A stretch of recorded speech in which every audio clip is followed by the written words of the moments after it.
Hi, this is Kerby Anderson. Each day we take on the tough issues and provide a biblical perspective to them. The topics we cover are wide-ranging: apologetics, theology, prophecy, creation and evolution, intelligent design, marriage, family, child-rearing, the millennial generation, trends in society, politics, economics, business, religious liberty, the Constitution, public policy, foreign policy, military policy, tensions in the Middle East, abortion, homosexuality, pornography, sexual ethics, media, technology, history, and America's godly heritage. We talk about anything that affects your faith, your family, or your freedom. So don't go anywhere, because Point of View starts right now.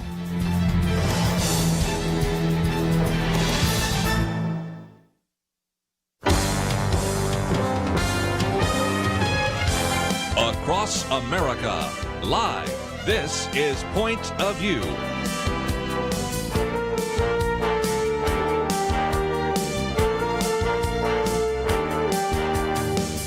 And now, Kerby Anderson. Thank you for joining me. It is our weekend edition, and we're certainly going to get into all sorts of issues. First of all, some of our guests today are actually written some of the articles that you will see. We'll talk about religious freedom restrictions that Lathan Watts has written about. Dr. Merrill Matthews with us as well. Congress and earmarks. Boy, we have not talked about earmarks in a long time here for a very good reason. And then also COVID stimulus and the economy. We'll get into some of the other issues as well. Dr. Merrill Matthews, resident scholar with the Institute for Policy Innovation, Lathan Watts, Director of Public Affairs for First Liberty Institute. And since a good number of the people listening this hour are in the state of Texas, a lot of them in Dallas, they're well aware of the fact that there has been a plan, and it's now starting to be implemented, to house up to 3,000 immigrant teens at the Dallas Convention Center. Dr. Merrill Matthews, again, that is something because of the incredible overcrowding taking place in places like Midland and down at the border. The American Red Cross, to their credit, will be providing cots, blankets, hygiene items, face mask, hand sanitizer. But there's a real question as to, are they going to be taught English? What's going to happen? Are they going to be moved? There are just all sorts of questions still to be answered. Right, and I don't think they're going to be taught English. In fact, the news was saying in the last couple of days we're asking for more Spanish speakers to come down. Yes, I saw that. From the humanitarian standpoint, a number of groups, churches, and so forth in Dallas have said they're going to step up and try to help. But it does raise an immigration problem, which apparently is only a challenge and not a crisis. Yes. because the Biden administration refuses to call this a crisis. They only want to call it a challenge, even to the point of having to contradict themselves at times. Yes. And even to the point Politico had some fun with it today, saying we can't say a crisis. Oops, there we went again, as they were trying to say, sort of follow the line of mockingly following the line of the Biden administration. But this is becoming a huge issue. I mean, they have essentially given a green light to people, especially not necessarily children, teenagers, families, and others, to come, because we're going to let you in. We're going to give you a place to stay for a little while. We're going to get you processed at some time, and then you're going to get to stay in the country until your case comes up, in most cases, I suspect. And, of course, we recognize when you have catch and release, they never seen again. Right. But, again, you mentioned something in my commentary earlier this week. We just talked about how Alejandro Mayorkas, who was the deputy secretary years ago for Homeland Security, said it was a crisis when you had 1,000 crossing the border on one day.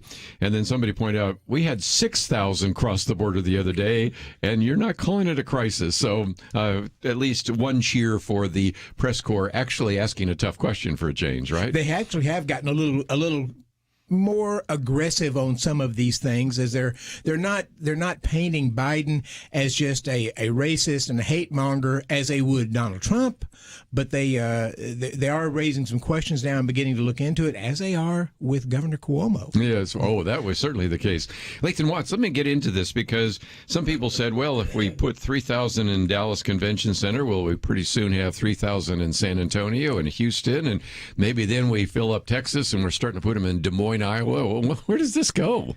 Well, yeah, and can we have a convention in the convention center? Yeah. I mean, are we allowed under COVID restrictions to have conventions, or are the convention centers just to bring in thousands of teens from the border who we may or may not know their status when it comes to COVID-19? Have they been tested? Are they positive? Are they negative?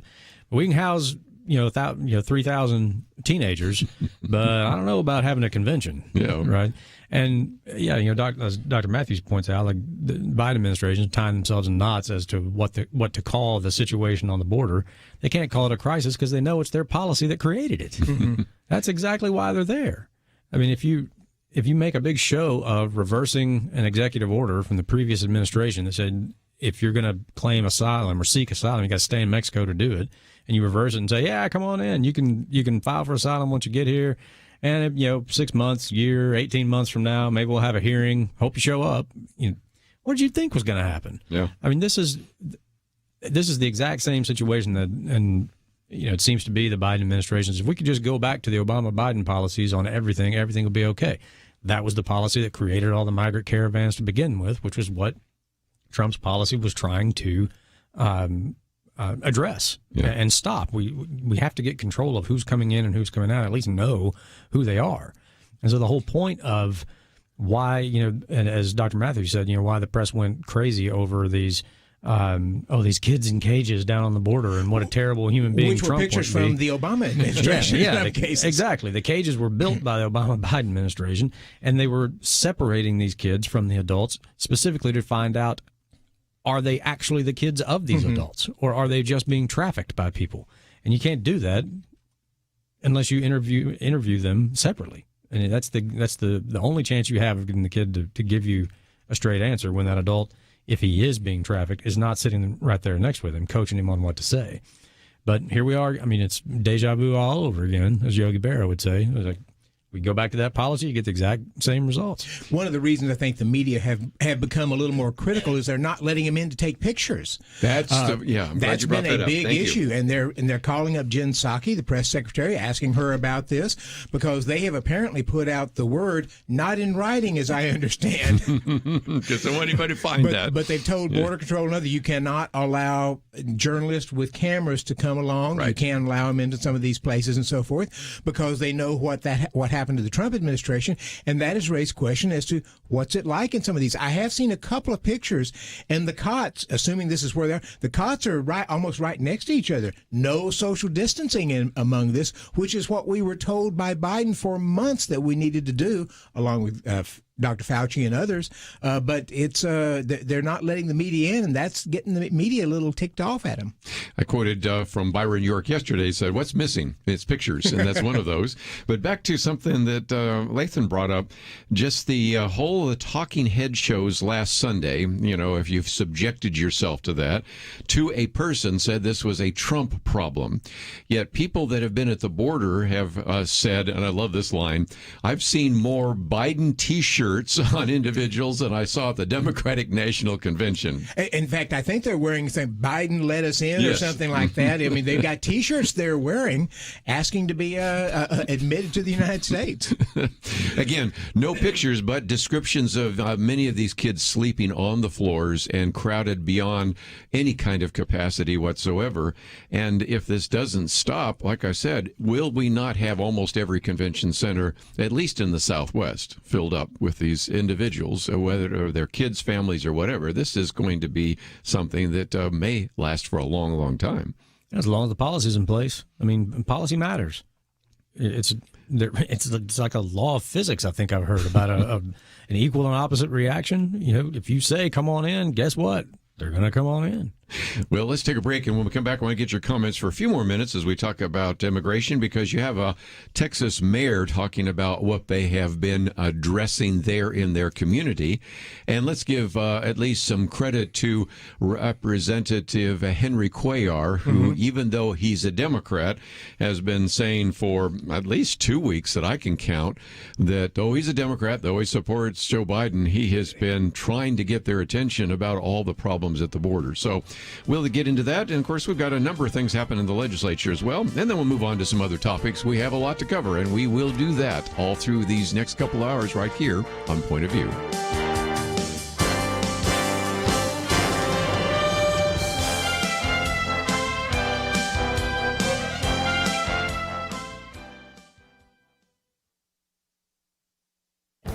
This is Viewpoints with Kerby Anderson. In February, Bill Gates published his book, How to Avoid a Climate Disaster. I took the time to read through it in detail because he has been willing to study the issue in depth and invest major funds through his foundation looking for technological answers and breakthroughs. He understands that if we want to address poverty around the world, we need to provide them with energy without releasing more greenhouse gases. And he also acknowledges he may not be the best spokesman since he lives in a 66,000 square foot home and owns a private jet company. The subtitle of his book explains his vision, the solutions we have, and the breakthroughs we need. If you take the time to read his book, you realize the enormous challenges before us in order to reach the goal of zero carbon emissions by 2050. In the middle of the book, he starts a section with a quick quiz. Which of these contain the most energy? A gallon of gasoline, a stick of dynamite, or a hand grenade? The answer is a gallon of gasoline. Which of these is the cheapest in the United States? A gallon of milk, a gallon of orange juice, or a gallon of gasoline? Once again, the answer is a gallon of gasoline. This illustrates the challenge of moving this country away from fossil fuels, which are both energy dense and remarkably cheap. I may not agree with some of the policies Bill Gates has proposed in the past, but I appreciate the fact he lives in the real world. He understands the significant challenges we would face to reduce carbon emissions while also trying to raise the standard of living of the poorest countries in the world. I can think of a number of environmental activists as well as members of Congress that need to read this book. It is an antidote to the cheap environmental cliches tossed around these days. I'm Kerby Anderson, and that's my point of view.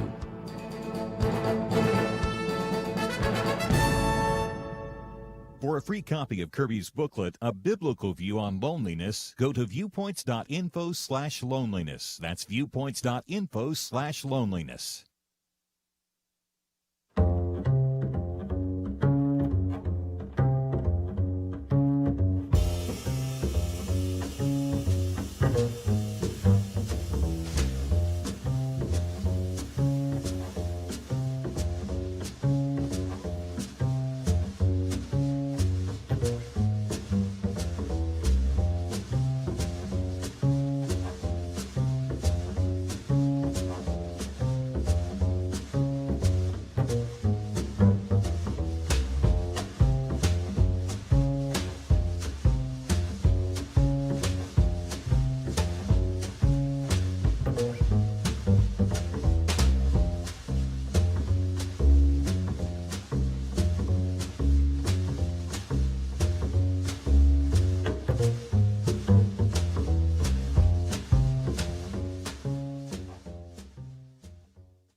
You're listening to Point of View, your listener-supported source for truth. Back once again, we're going to talk about immigration for a few more minutes, and if you'd like to join us, that number is 1-800-351-1212.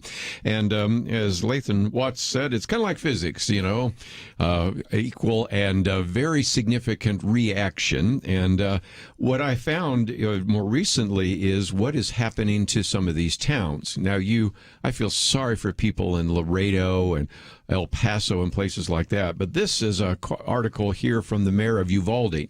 Now, that is really a town that's about halfway between San Antonio and Ciudad Acuña.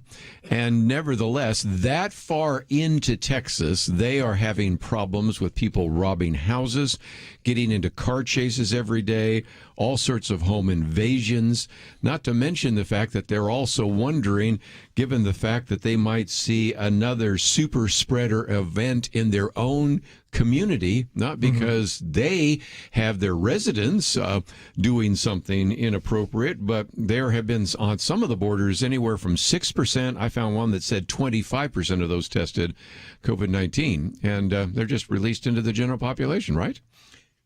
And being young, they may be asymptomatic, so you might not know it other than the fact that they, if you give it a test, and of course the quick tests are not very accurate anyway, so it's a mess. And I saw on the news last night, incidentally, this was a landowner on the Texas side of the southern border, Hispanic background because you can tell from his accent, right? But he's filming I think it was a woman and 2 children trying to come across the Rio Grande, and they didn't have life vests on or anything, and they started drowning. And the water's fairly high. I mean, you can see the water being high, and he tried to go help them. He had a fishing pole there, and he was able to toss it out there and get one of them, but the other 2 drowned. These are people trying to come across illegally and not going through the formal process.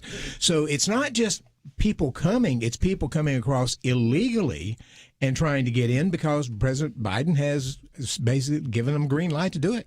Yeah, I mean, and no one can fault people who want a better life for themselves and their kids. If I lived in, some of the countries these people are coming from, and I had a chance to get my kids to America, you bet I would do whatever it took. If you start any conversation about immigration on the question of what is best for the immigrant, the answer you can go through all sorts of machinations, but the answer will always be the same. It's let them into America. Well, of course, America's better economically and on any measure better than where they came from. But every country is a sovereign nation and has the right to decide who comes in and who comes out and who becomes citizens here and who is allowed into the country. And so every country, not just us, Mexico, all these Central American countries where these people are coming from, they have the right to decide who comes in and out of their country. So the question on immigration policy should always start with what is best for the country. Right. And there are, people all over the world who want to live in this country, but the whole world can't live here. I mean, that's, the premise of the entire, discussion. Not everybody can come from everywhere and end up here forever. So what is that person who wants to come here? What are they offering to add to this nation? Yes. And it would be the exact same question for any other nation evaluating immigration policy. Are they skilled labor? Are they educated? Do they have prospects of finding employment to be able to support their family when they get here? Or is it just a matter of the poverty level in America is better than the poverty level there? And that may be better for them, but is it better for the country that they're seeking to migrate to?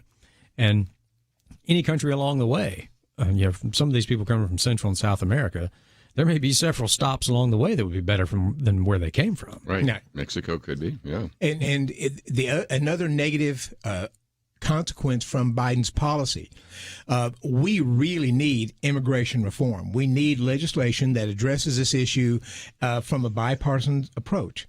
Because of what Biden has done, once you had sort of the illegal immigration not under control, but at least minimized a little bit over the last couple of years of Trump, or at least having border control.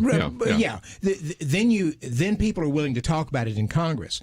Right now, they're not going to be willing to talk about it in Congress. It just sort of kills the effort for immigration reform. And of course, the House has passed 2 bills now, which I think, just because of the situation, will probably have little or no chance in the Senate. So we need a bipartisan immigration approach that addresses this. Some of the things I may like, some of them I may not like, but you need to address it from a congressional standpoint. And Biden has just sort of thrown that out the window now. I might just mention, too, that what you're talking about is what's called the Dream and Promise Act, which passed 228 to 197. Now, you might say, well, that's all about the dreamers, but Representative Dan Crenshaw, he's been looking at those numbers, and as a matter of fact, we have posted that as well, so you can read some material about that, because what happened is that almost anybody could be considered a dreamer because the requirements were so minimal, having been here for a period of time, and you could even be 50 years of age and say, I came over at such and such a time. So that was what is called the Dream and Promise Act. But the one that even is causing more consternation is the Farm Workforce Modernization Act, which is really an attempt at mass amnesty, because if you've just been working 6 months here, that's enough to grant you amnesty. So these are bills, as you said, that have passed the House. And you would think they wouldn't go anywhere in the Senate. I'm going to wait till we start the national hour to talk about filibuster, because both of you have been doing some things on that.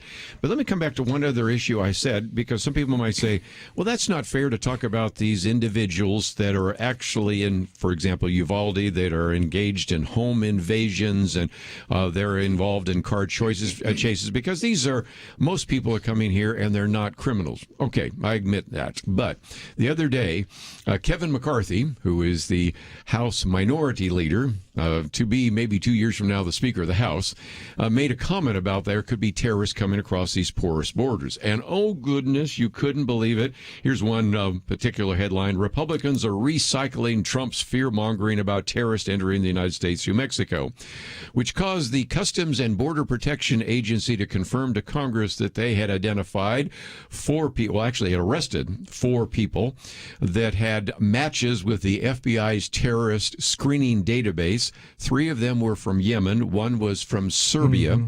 Not to mention the ones they've picked up that are Iranian citizens they got near Yuma. And of course, you all know that if you actually catch those and arrest them, for everyone you catch, there are all the others that actually came through there. And so, again, we're not saying that all of these individuals crossing the border are here for nefarious reasons. But there are certainly some, and when you have a porous border, anybody walks across there, and they have now identified people from 60 different countries that have crossed the border in the last couple of months. Yeah, and that's, as I said, I mean, every nation has a right to determine its own immigration policy, and the bedrock of a good policy is you need to know who's coming here and why they're coming here, and are they coming here to kill us? Yeah, that'd be first question I would have. Coming here to kill us? Okay, we're not going to let you in. Right? Kind of basic common sense 101, right? You would think, right? But in order to do that, you have to know who they are, and you have to have, the situation on the border under control, which, towards the end of Trump's administration, it really was on its way. It might not have. I wouldn't say, even then that it was. Everything's fixed, but it was a far sight better than it had been. Yeah. And you had a better idea of, thanks to, walls and other things on the border that were sort of funneling people to spots where you knew, and then you could stop them, and then you could check. You had a better chance of knowing who these people were, where they're coming from, what their intent was. But once you throw the door wide open and you have a mass of people coming, the odds of somebody slipping through there with bad intent go way up. And one more problem. Joe Biden has now said, along with Jen Psaki, that what we really need to do is fix these other countries so that people don't want to come to the U.S.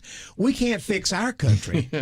How are you going to go fix Guatemala, Mexico, Honduras, and so forth? It is unbelievable. And how much money would that cost us? For sure. And again, just look what has happened to those countries. Earlier this week, Tucker Carlson, we all know who he is, was down in El Salvador.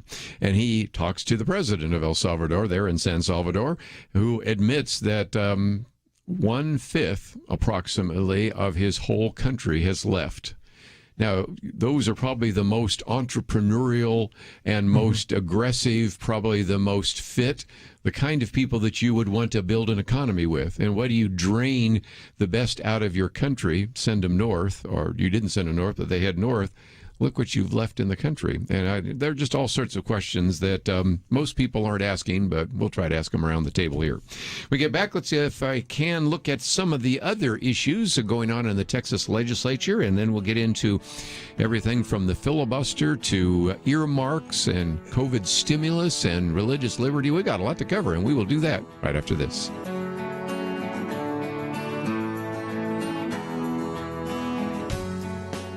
Having civil conversations about important issues seems to be harder and harder. Various media outlets tell people what they should believe, why they should be outraged, and getting people to actually think, well, it can be difficult. Whether it's the gospel, tax issues, social policy, or just about anything else, you need to have solid information and clear thinking to address the hard issues. You need God's truth applied. And that's what you get in less than 2 minutes with Point of View's Viewpoints Commentary, a daily resource to help you be informed and think through the things we need to be talking about. It is free and will arrive in your inbox each day when you visit pointofview.net/signup. Sometimes we know we should say something, but we're silent because we're not quite sure what to say. Viewpoints Commentary can help you break the silence and change the narrative. It can make you a more equipped agent for truth.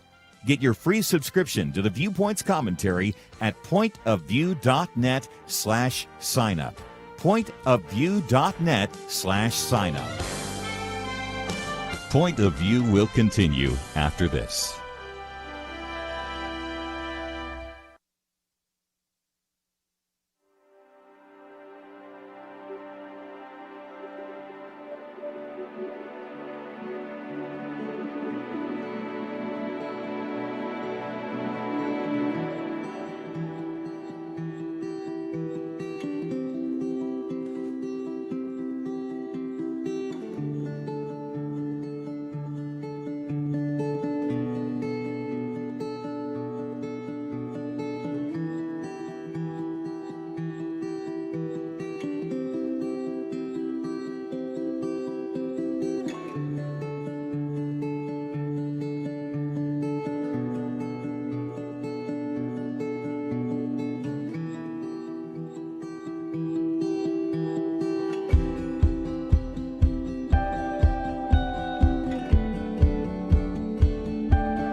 You are listening to Point of View.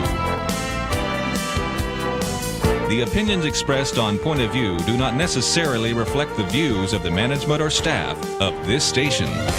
And now, here again, is Kerby Anderson. Like to join our conversation, 1-800-351-1212. Merrill Matthews, Lathan Watts with us, and we are going to focus a little bit of time and attention on the Texas legislature. We may do some of that on Monday. Monday will be our Truth Team, and at this hour we'll have Kathy Ward. I think we'll talk about some of those particular issues.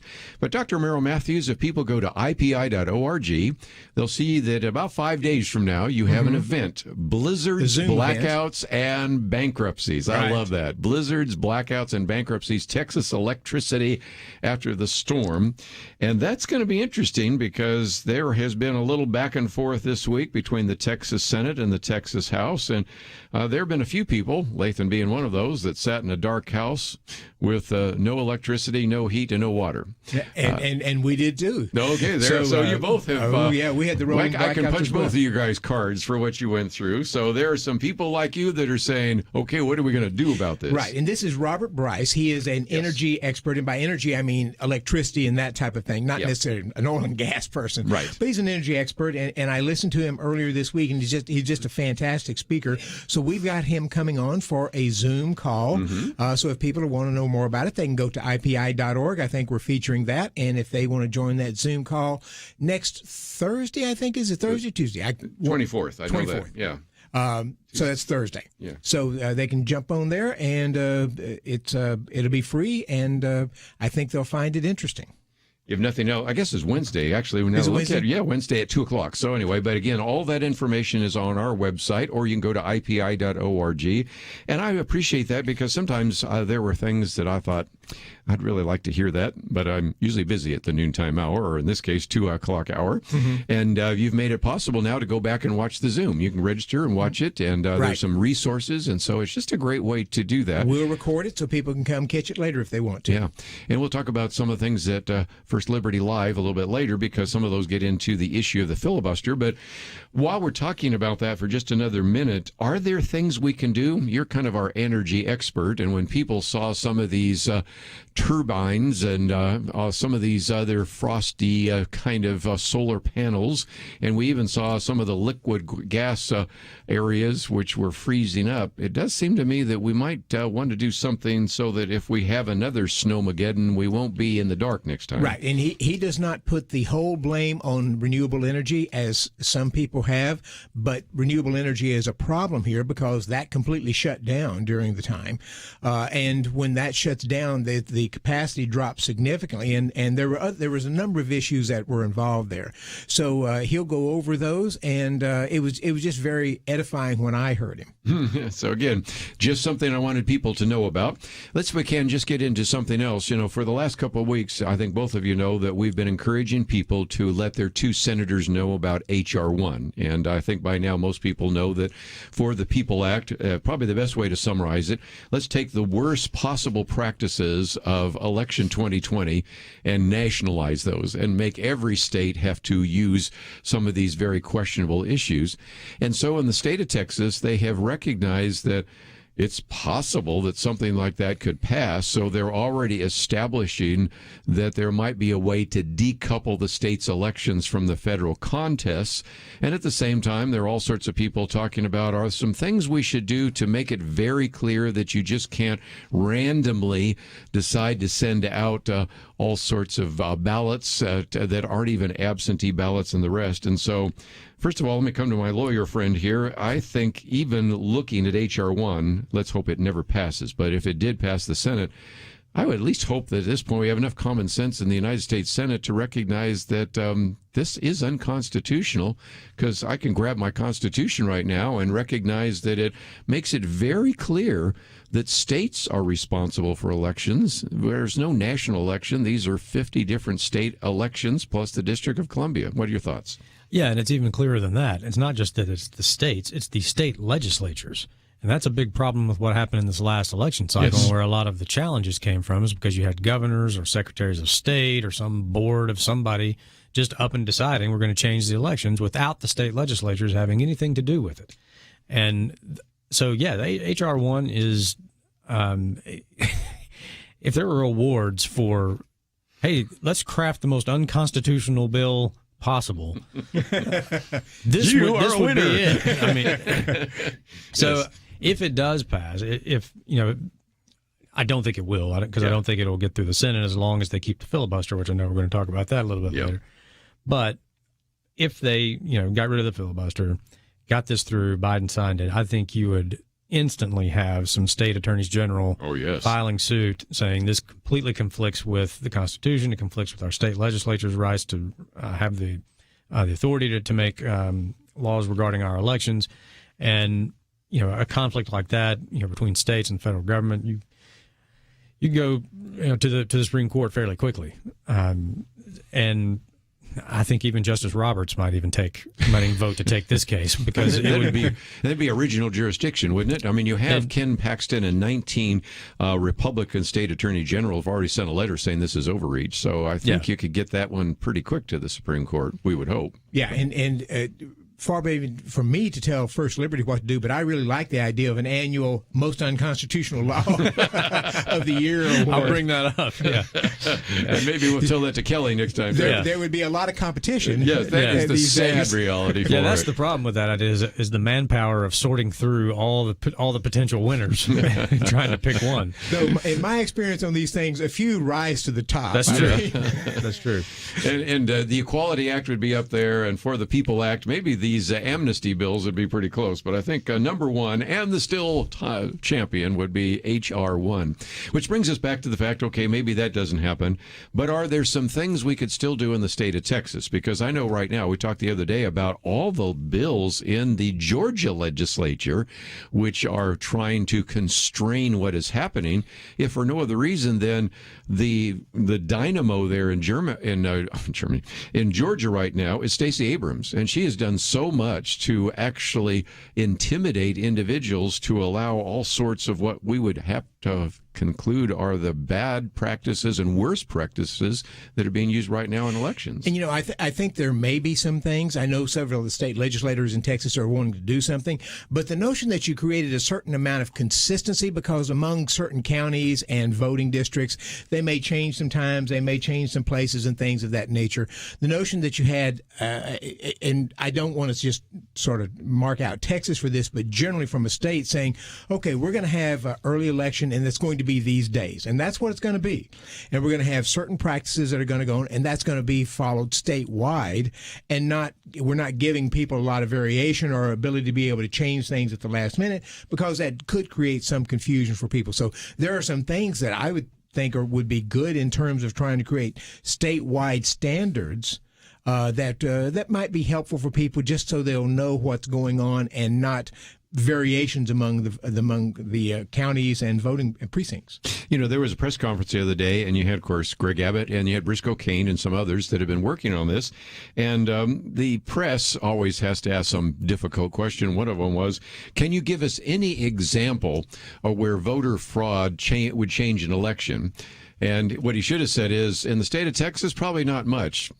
Do we still know who won the Iowa caucus? Do we know who won the 12th congressional district primary, which was a Democratic primary in New York? You remember how they actually had to redo a congressional election in North Carolina? Remember how they had to redo an election for the city council in New Jersey, and just go down the list that are well known and say, that's enough. But even if you couldn't prove fraud, I still think you want to make sure that you prevent it so that someday a fraud doesn't actually overturn an election. But to answer your question, we do know who won that. I guess in the second congressional district in Iowa, we do know by very few votes. But unfortunately, it was certified by the state. But now Nancy Pelosi needs some extra votes because her margin has shrunk significantly, and so she may overturn that. And I think from a constitutional standpoint, because the Constitution allows the various bodies to determine, but I wonder, and apparently this practice was done a lot more in earlier years than it is today, but I wonder if that means that if you go through this, the state certifies it, everybody's good with it, and you as the House just overturn it for partisan reasons. I wonder if the Supreme Court wouldn't come back and say, wait a minute, yeah, you have the right to determine who gets to sit in your House, but you don't get the right to overturn elections that are clearly done in this way. And of course, part of the issue there is, I wouldn't necessarily say fraud, but you have the Democrats saying, well, you need to count these votes, and the state says, well, these aren't supposed to count because they weren't done in the right precinct or they weren't done right. Well, no, but you need to count them anyway. Voter suppression is the word you hear then. Yes, that's right. Yeah. Yeah, and I know we're coming up on a break, but that's really the reason why you want your elections to be as secure as possible, so that you don't end up in situations like this, or where people don't get the idea that, they're just going to fix it anyway. Because that does depress voter turnout. When you don't think your vote's actually going to get counted, well, why bother? I think that happened in Georgia. Anyway, we'll take a break and continue right after this.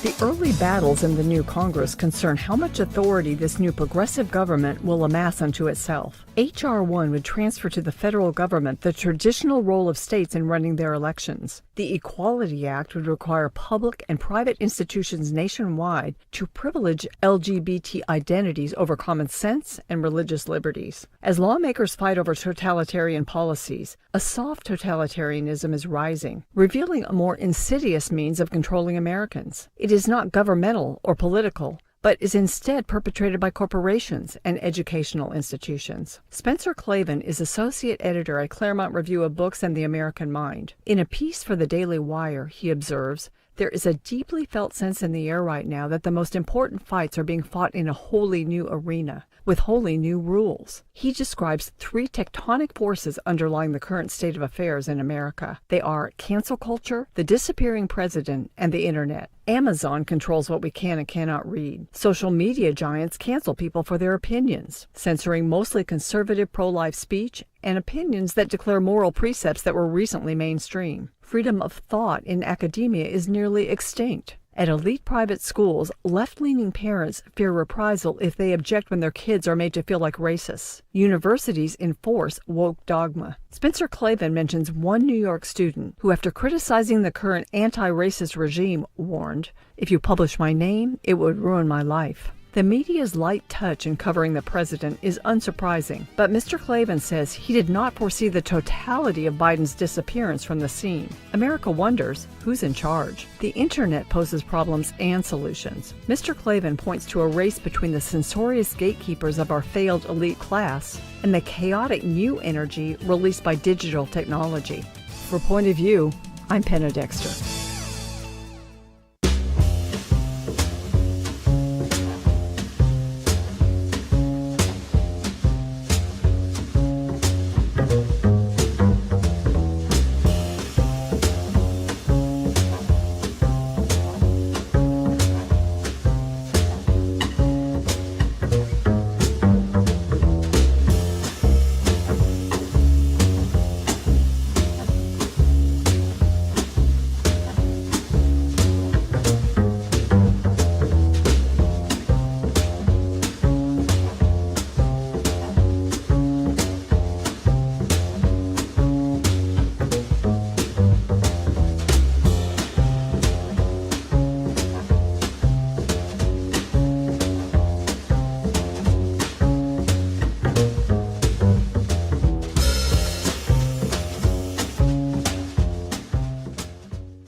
Now, back to Point of View, your listener-supported source for truth. For a few more minutes, and then, of course, we'll have our National Hour be focusing on all sorts of different issues. But while we're talking about the state of Texas, there are some good bills on elections, and then there are bad bills. The good news is that there are lots of ways to defeat bad bills, but you have to know that they are. You have one bill, Senate Bill 1749, that would require students to engage in community organizing. I think we know where that might take us. Senate Bill 174 talks about community organizing, but it also talks about social injustice and civil rights concepts.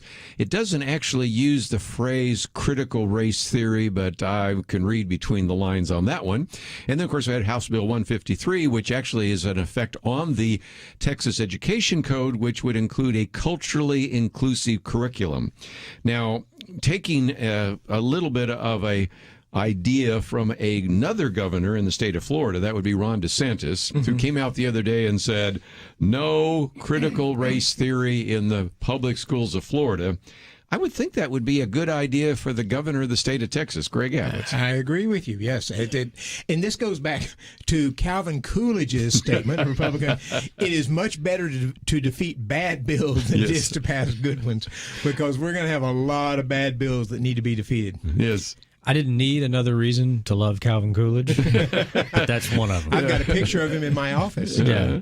I think we all think he was really one of the best presidents of the 20th century, and he's only started rising now because of some of the scholars going back and looking at him. He's the last president to leave office with a federal budget and federal workforce smaller than when he started.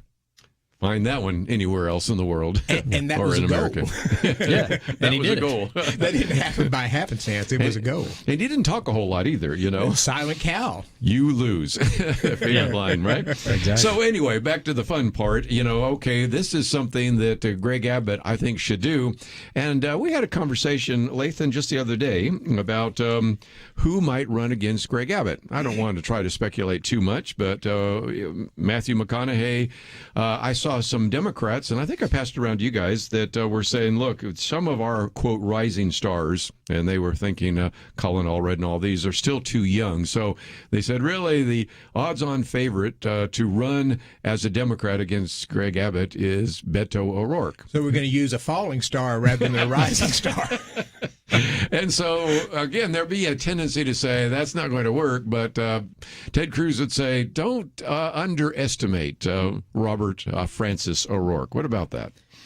Well, I think the difference is, I mean, you're right. I mean, you never underestimate your opponent. There's only two ways to run a campaign. You either run scared or you're running behind. I mean, it's as simple as that. So don't ever underestimate him. But I think the distinction between what happened between Cruz and O'Rourke and what would be the landscape in Texas now is that the Ted Cruz Senate race was the national focus of the entire Democratic Party. Really was. I mean, they poured money into Texas, poured volunteers into Texas. It was the sole focus of on the national scene. I have friends who still live in D.C. who were voting in the election, coming out of their polling place, and heard people coming out of the voting booth in Washington D.C. saying, "I couldn't find Beto on the ballot."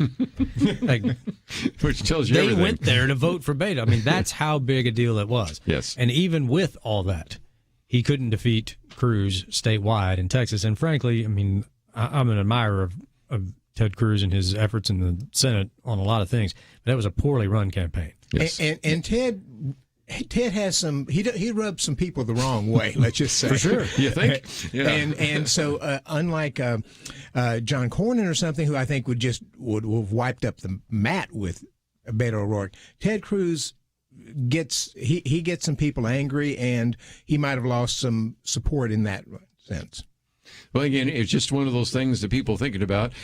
We did talk about last week whether you have Matthew McConaughey. Now, I don't think he would run as a Democrat, so the only question is, would he run in a primary? And I just think that's... Or as an independent. Or an independent. So I don't know. What about that? Is that even worth a conversation? I don't know. My sense is that the reason he's been brought up and discussed is because some people think he's on the conservative side. I don't know if that's the case or not, but some people think he's somewhat conservative there and would be interested in him running from that standpoint, because you would probably have to be a conservative to be able to win, or at least semi-conservative. Yeah. Yeah, I think he's probably, we talked about this, I think, last week. I think he's probably, if I had to guess, a more libertarian. Mm-hmm. I think he is a fascinating prospect in Texas. I mean, just as a spectator, it would really make it interesting. And I've heard him do some sort of longer form interviews where, I mean, there is some substance to him. He's obviously thought through some of these things. But I think he just recently came out and said he was sort of dumbfounded by Abbott lifting all the restrictions. Well, you just lost a lot of votes right there. Just one statement. And that's one of those things where if you've never been in this world before, you don't know what you don't know. I think somebody as charismatic as he is and who is as popular, in the culture as he is, if he had a really good team around him, could be formidable in Texas. But he would have to make a decision as to, do you run, on a major party ticket? Do you run independent? If you run independent, you've got to be able to pull a ton of voters from both parties, which makes your policy positions tough to stake out because the policy position that might pull from this side is going to alienate people from the other side. That's why third parties almost never win. Right. What they typically do is hurt the person who they're closest to ideologically, because that's who you'll draw the most votes from. So, yeah, it's an interesting conversation. As unlikely as it probably seems, unless he were to run on the Republican or Democratic ticket, Jesse Ventura won. I know. Governor of Minnesota. I still have my Jesse Ventura doll, and their action figure says Governor of Minnesota on there. He's in his Predator outfit. And we have talked about, some actors turning governors turned out well. Ronald Reagan. Some actors or wrestlers didn't turn out so well. Maybe that's Jesse Ventura. I don't know. Or comedians, Al Franken, who turned out senators. So, I mean, we kind of know that. But if nothing else, it brings me back to one other issue, and that is, will anything that is transpired first with COVID and now Snowmageddon, people's memories are short, so this time next year, will people be thinking about any of that with the relation to the governor? Any thoughts about that? I think so. I think I'll still be there. Yeah, I don't think anybody is going to forget being locked down for a year on Governor Abbott's whim, basically just by fiat. Wow. And I think if there was a legitimate, serious contender against him in the GOP primary, I think he would have a real race on his hands. Which I think is a great setup for what we're going to talk about at the top of the hour. Don't get fooled again by religious freedom restrictions. I didn't mention that, but there are some attempts to try to rein in the emergency provisions that allow governors, and as we've even found out, county judges to exercise a lot more authority than we thought that they had. So those might be election issues a year from now, too. Right. And we don't know where this is going to go, but it's going to be interesting across the country to see what kind of pushback there are among states, especially with Ron DeSantis in Florida having had a pretty good successful rate without really shutting down his state like so many others. He came out, as even the media are now conceding, about the state fared about as well, maybe better than most of the other states that really locked down. Might even have an anti-lockdown party with Ron DeSantis and Kristi Noem from South Dakota, as or something like, whatever it ends up being. But I mean, it was just interesting to think that even a couple of years from now, the lockdown will still be an issue. We'll see. And I think you're right. Let's take a break, though. Let's get into some issues of religious liberty. We passed a $1.9 trillion so-called COVID relief stimulus bill. We probably didn't ever think we were going to be talking about earmarks again, but Dr. Merrill Matthews has that article as well. And so we just have a lot to cover in light of all that is transpired, and we will talk about all of that right after these important messages.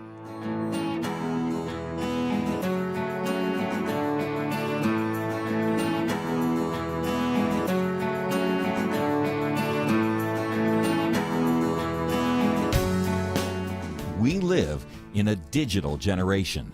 Point of View is reaching this often overly plugged-in generation with truth. You can keep up with us 24 hours a day using your phone, your tablet, your laptop, or your desktop. Search for the Point of View radio talk show on Facebook, where you can keep up with today's issues, learn about current and upcoming guests by liking us on Facebook. Also, follow us on Twitter. Our handle is @PointOfViewRTS. That stands for Point of View Radio Talk Show. Learn, interact, make a difference with Point of View using new media. And here's one way you can make a big difference. Help us increase our reach by spreading the word among your friends. Share a Facebook post. Tag us in a tweet. With enough joining us to plant seeds, we'll see a tremendous harvest. Come on, it only takes a minute. Search for Point of View Radio Talk Show on Facebook, @PointOfViewRTS on Twitter, and subscribe to the Point of View Radio Talk Show channel on YouTube. Learn, interact, share. The Point of View Radio Talk Show. Point of View will continue after this.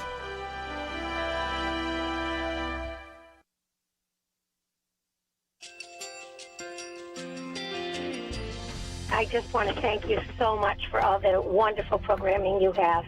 You're just absolutely fantastic. I recently started listening to Point of View, and I really found it interesting because of the different subjects you cover. Thank you for that.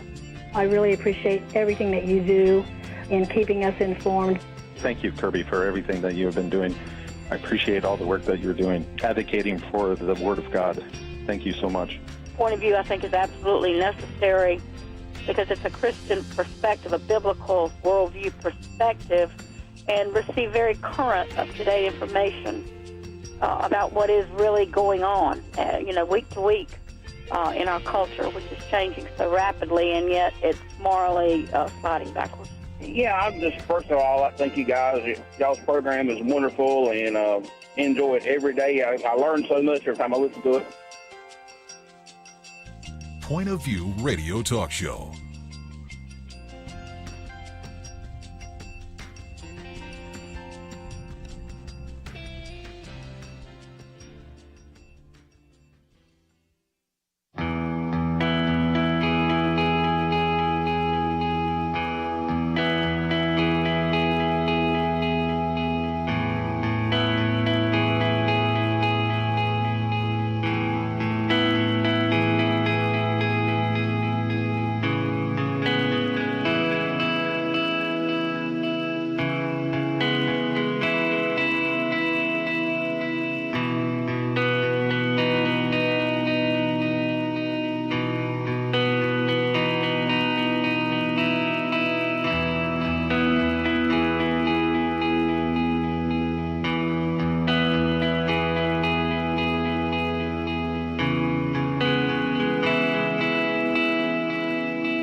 Hi, this is Kerby Anderson. You know, each day we take on the tough issues and provide a biblical perspective to them. The topics we cover are wide-ranging: apologetics, theology, prophecy, creation and evolution, intelligent design, marriage, family, child-rearing, the millennial generation, trends in society, politics, economics, business, religious liberty, the Constitution, public policy, foreign policy, military policy, tensions in the Middle East, abortion, homosexuality, pornography, sexual ethics, media, technology, history, and America's godly heritage.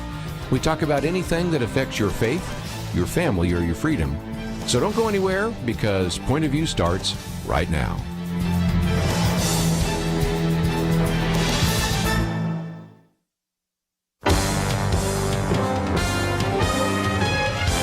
Across America, live. This is Point of View.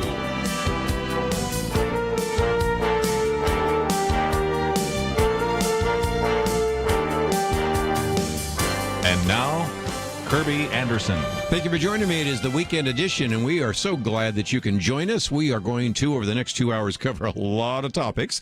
We'll try to review some of the things that have happened this week. Also give you a little bit better perspective on a few things. We'll be talking about religious liberty. We'll be talking about that $1.9 trillion, what Merrill Matthews refers to as blowout, and also issue of earmarks. Who thought we'd be talking about this? And we'll get into some other issues of the COVID stimulus. Of course, we have vote on minimum wage. We have two bills having to do with amnesty that have passed, and of course all sorts of pieces of legislation in the United States Senate we'll talk about, which brings us to a very good conversation we're going to have on the filibuster. And before it's all through, we might give a little perspective on the killings, the shootings there in the Atlanta massage parlors. Was that racially motivated, or were there other factors involved? And so those are just a few of the articles we have posted here today on Point of View. Dr. Merrill Matthews is resident scholar for the Institute for Policy Innovation, and Lathan Watts is the Director of Public Affairs for First Liberty. And the first article I have here, since we like to talk about religious liberty, is something that came out in Real Clear Religion. Don't get fooled again by religious freedom restrictions. And Lathan Watts, you've said, if nothing else, we need to make sure that we don't get into a situation in the future where houses of worship are considered non-essential. And we don't need to get into a situation where governors, mayors, even county judges can say, this is what we'll allow you to do, and this is what we'll not allow you to do. Freedom is at stake, right? Yeah, and that's, I think, the lesson from the past year. That's really kind of the point of the piece. Was it came out right around the anniversary, the 1 year anniversary of shut everything down for 2 weeks, to flatten the curve, and then here we are a year later with all of these things, still in place, even though now some of them are starting to be lifted. But I don't think anyone disputes, and I know we didn't at First Liberty, that the government has an interest in protecting public health. Sure, we get that. But the purpose for government, according to the founders, the purpose for the existence of government is to protect the God-given rights of the people. So when government does anything, that has to be one of the considerations. In fact, the consideration. So people of faith, of all faiths, which we defend people of all faiths at First Liberty, over the past year have been willing to take reasonable measures to protect themselves and people they care about. But when government acts on something, it has to be neutral towards religion. It can't favor it, but it can't disfavor it.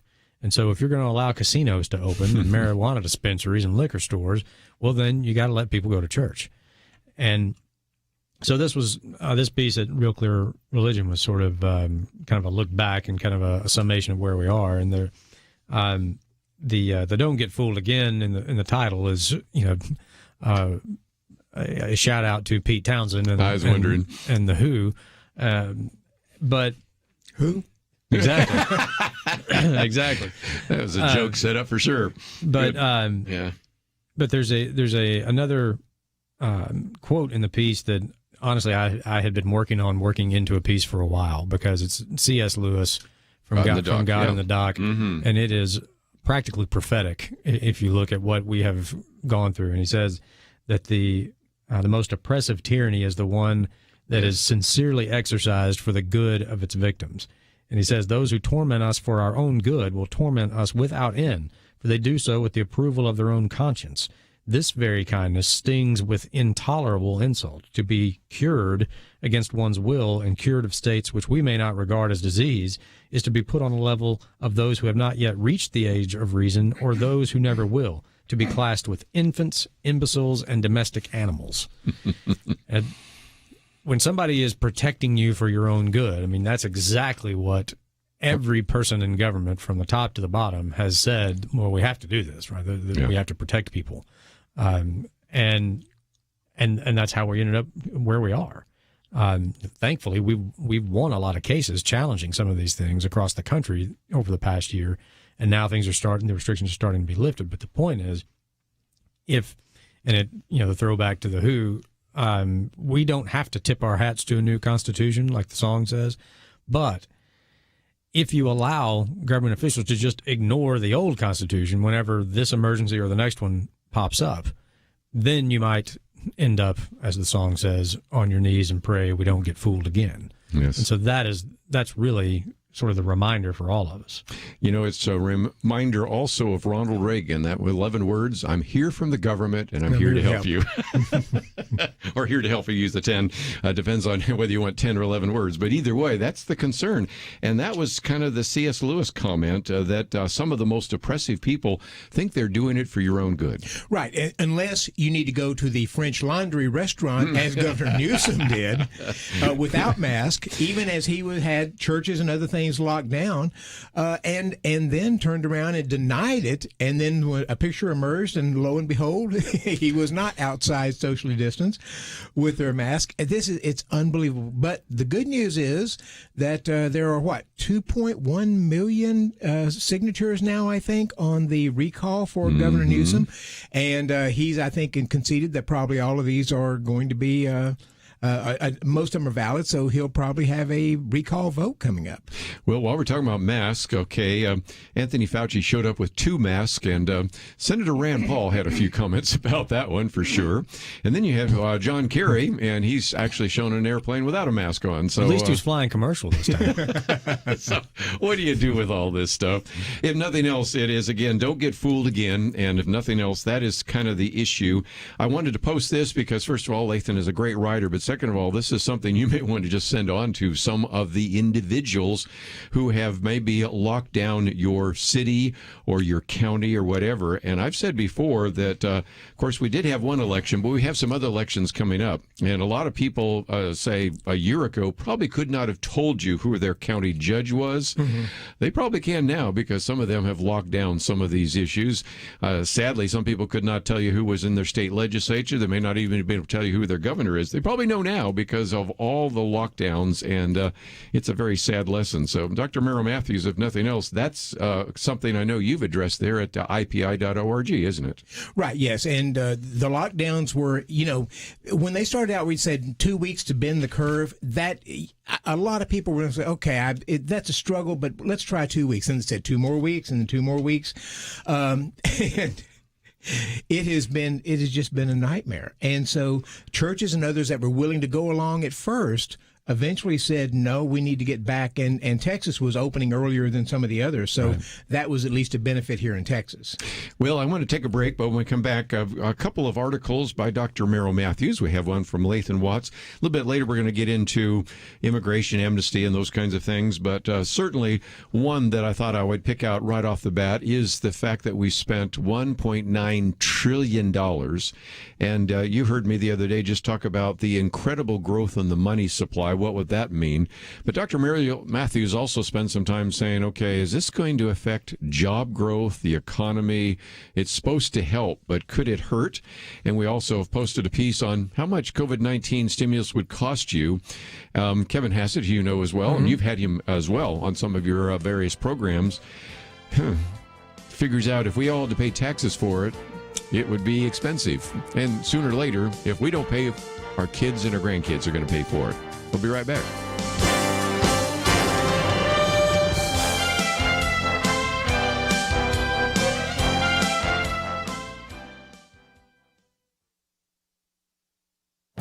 This is Viewpoints with Kerby Anderson.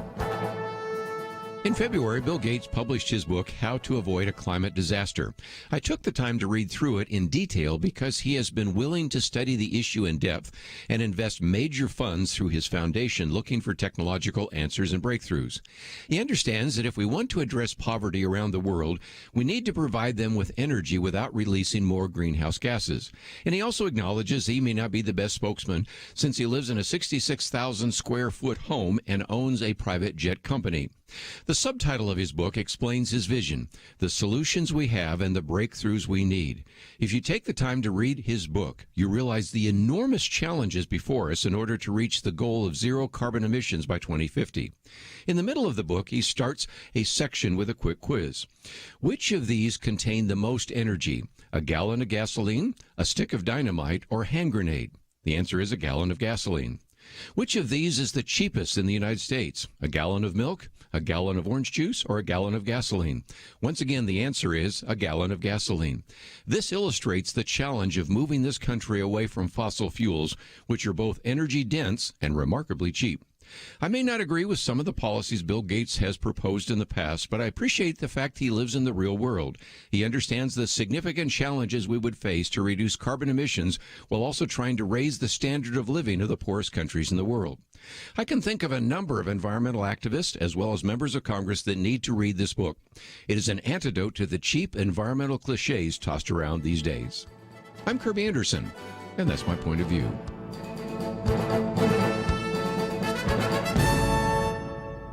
For a free copy of Kerby's booklet, A Biblical View on Loneliness, go to viewpoints.info/loneliness. That's viewpoints.info/loneliness.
You're listening to Point of View, your listener-supported source for truth.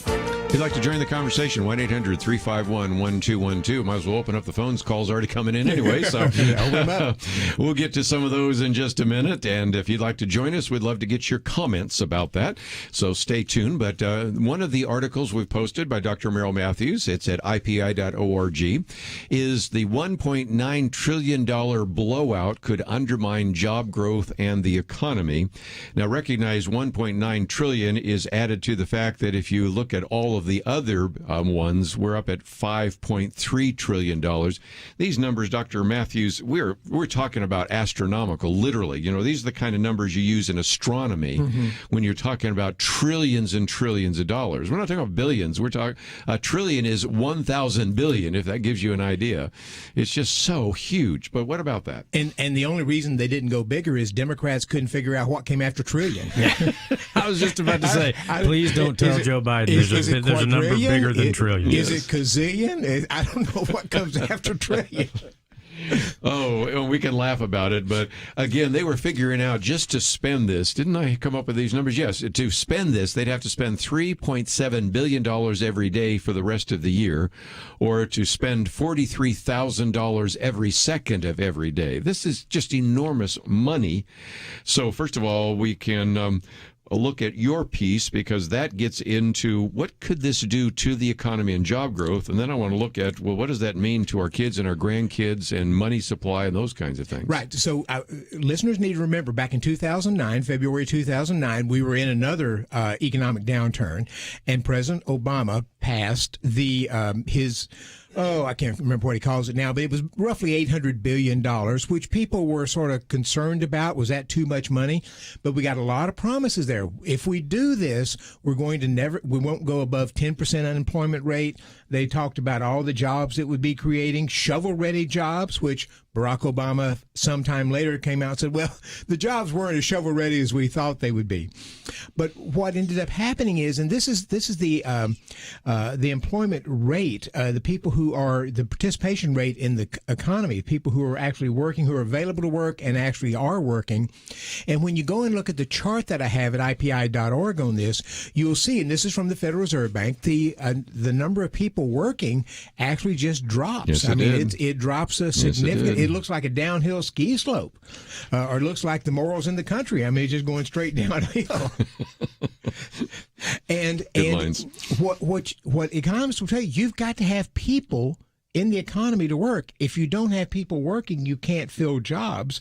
That was actually one of the reasons why the economy didn't grow faster under the Trump administration. The unemployment rate got so low that people were having trouble filling jobs.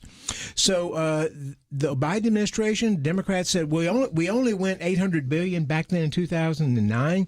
That's why the economy didn't actually grow faster than it did.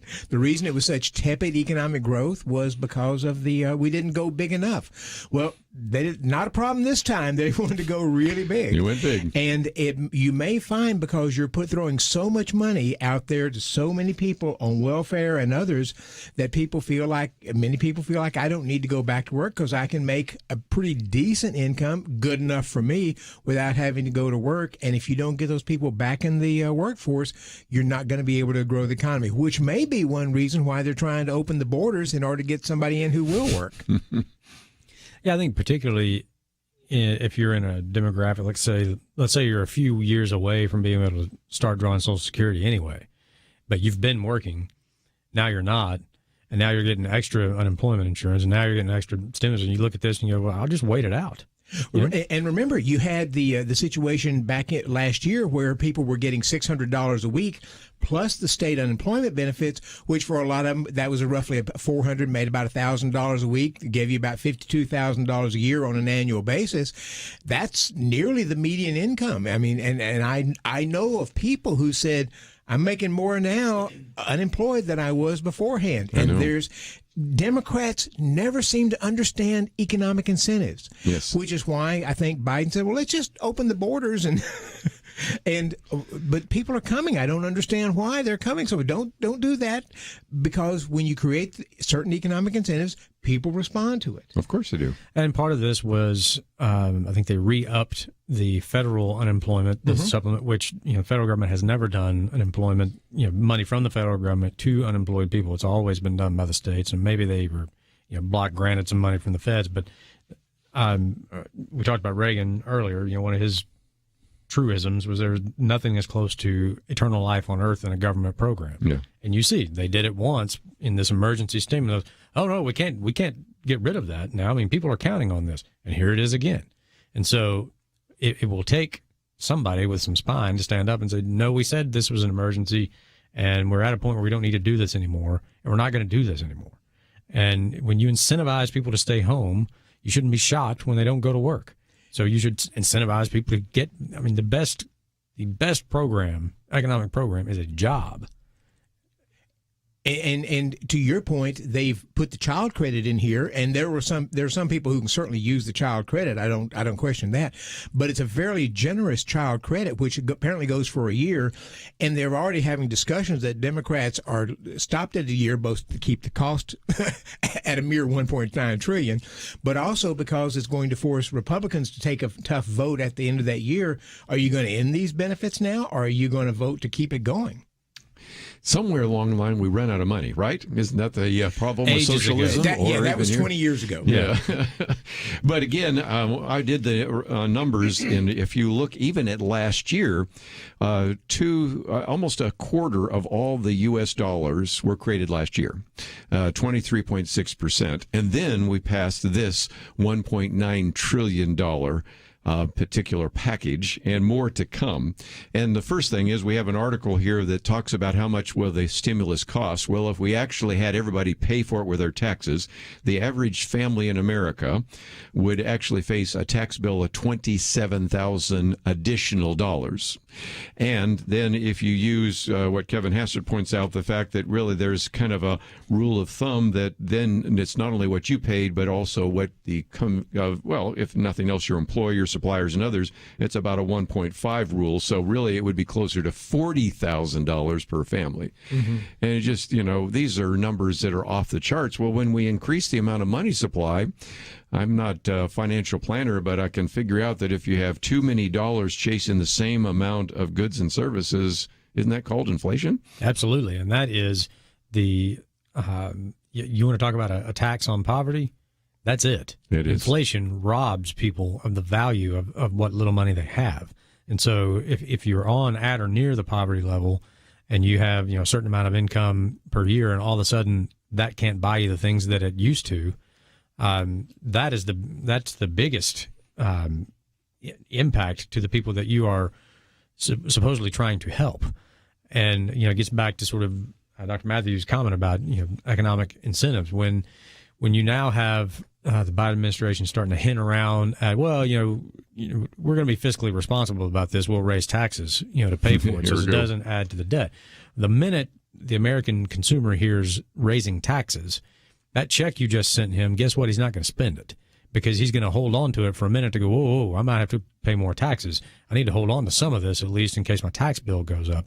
And if your whole purpose is to try to get the economy going, get people spending and get people out there, Americans are funny in the way that we sort of decide when we're going to spend our money, not just because the government sends us a check. And you start talking about raising our taxes right after we get this check, guess what? The smart people are going to put some of it away to pay that extra tax bill they know is coming. It's been a long time since we had major inflation, but I'm old enough to remember back in the late 70s under Jimmy Carter, where I had a friend who got a home loan with 15% at 15% interest. And thought he did a good job. I mean, he was bragging, I got a home loan at 15% interest. Yes. Well, again, when you talk about inflation, I got to hold this one up. I think I've used this before. This is a $100 trillion Zimbabwe note. This is what happens when you start printing the money. Now, they don't actually print it. They just move ones and zeros, but that's what happens.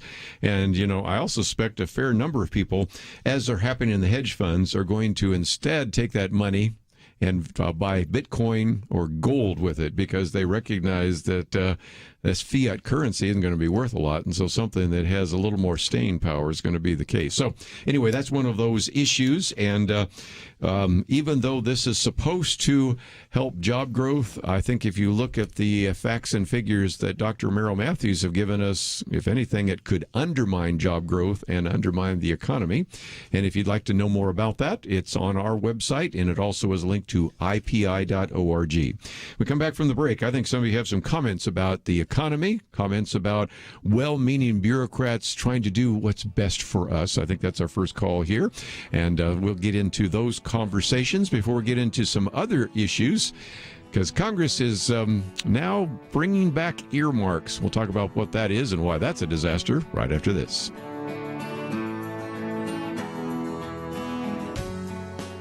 Having civil conversations about important issues seems to be harder and harder.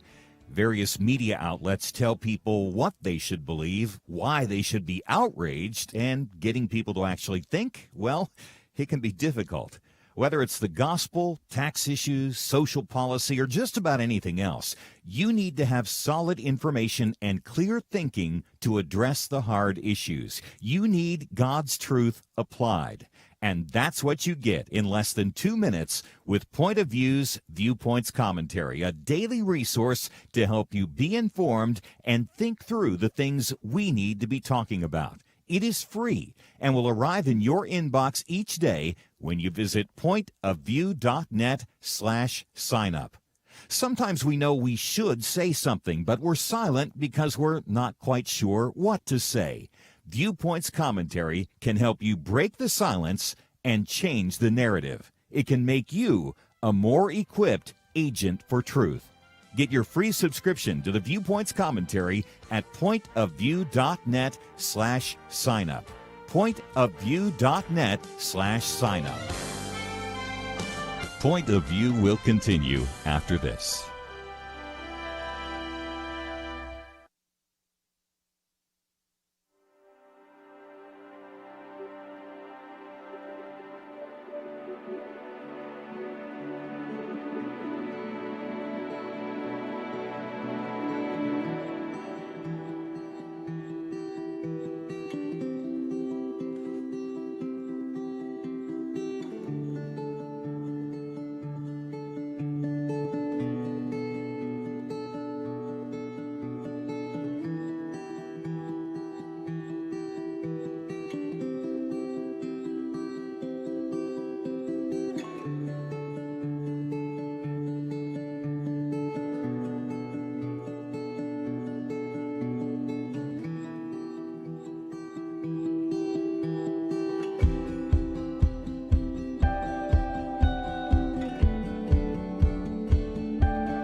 You are listening to Point of View. The opinions expressed on Point of View do not necessarily reflect the views of the management or staff of this station. And now, here again is Kerby Anderson. Lathan Watts, Merrill Matthews with us. It is our weekend edition. We're going to get into the whole issue of the filibuster in just a minute. But let me take some phone calls first, and we'll kind of move all around the country here. We'll start out in Georgia first and spend some time, first of all, talking with Alex. Thank you for calling today.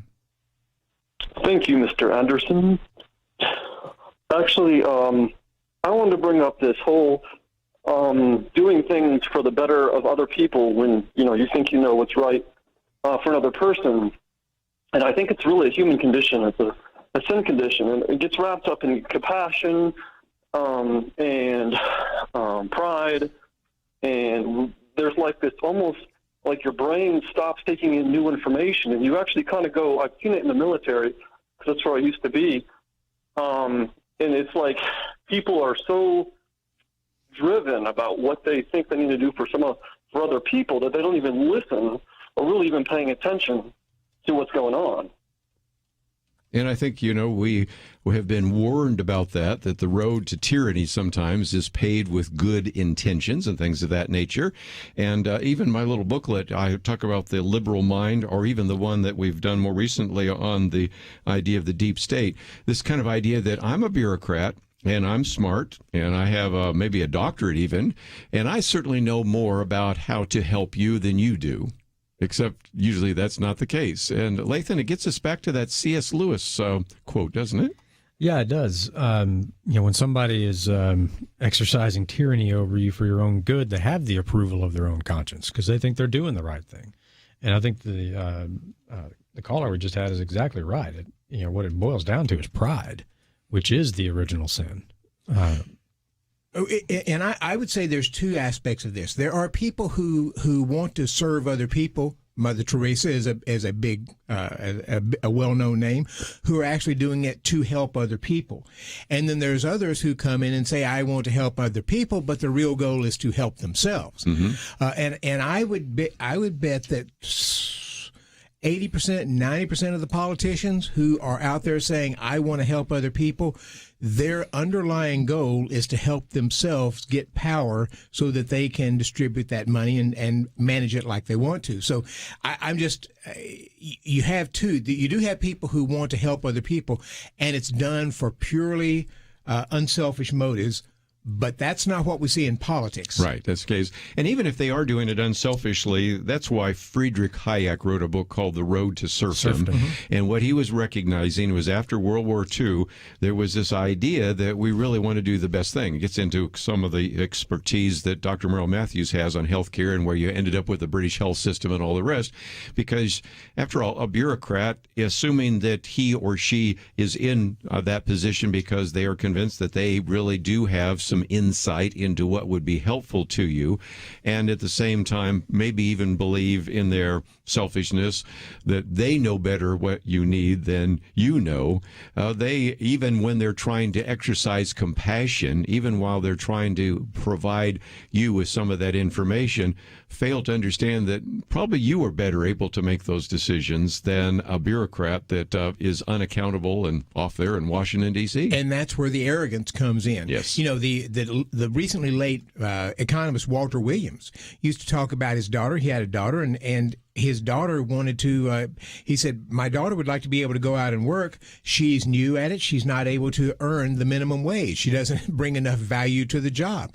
My daughter would be willing to work for something less than the minimum wage in order to be able to learn something and get some skills and so forth.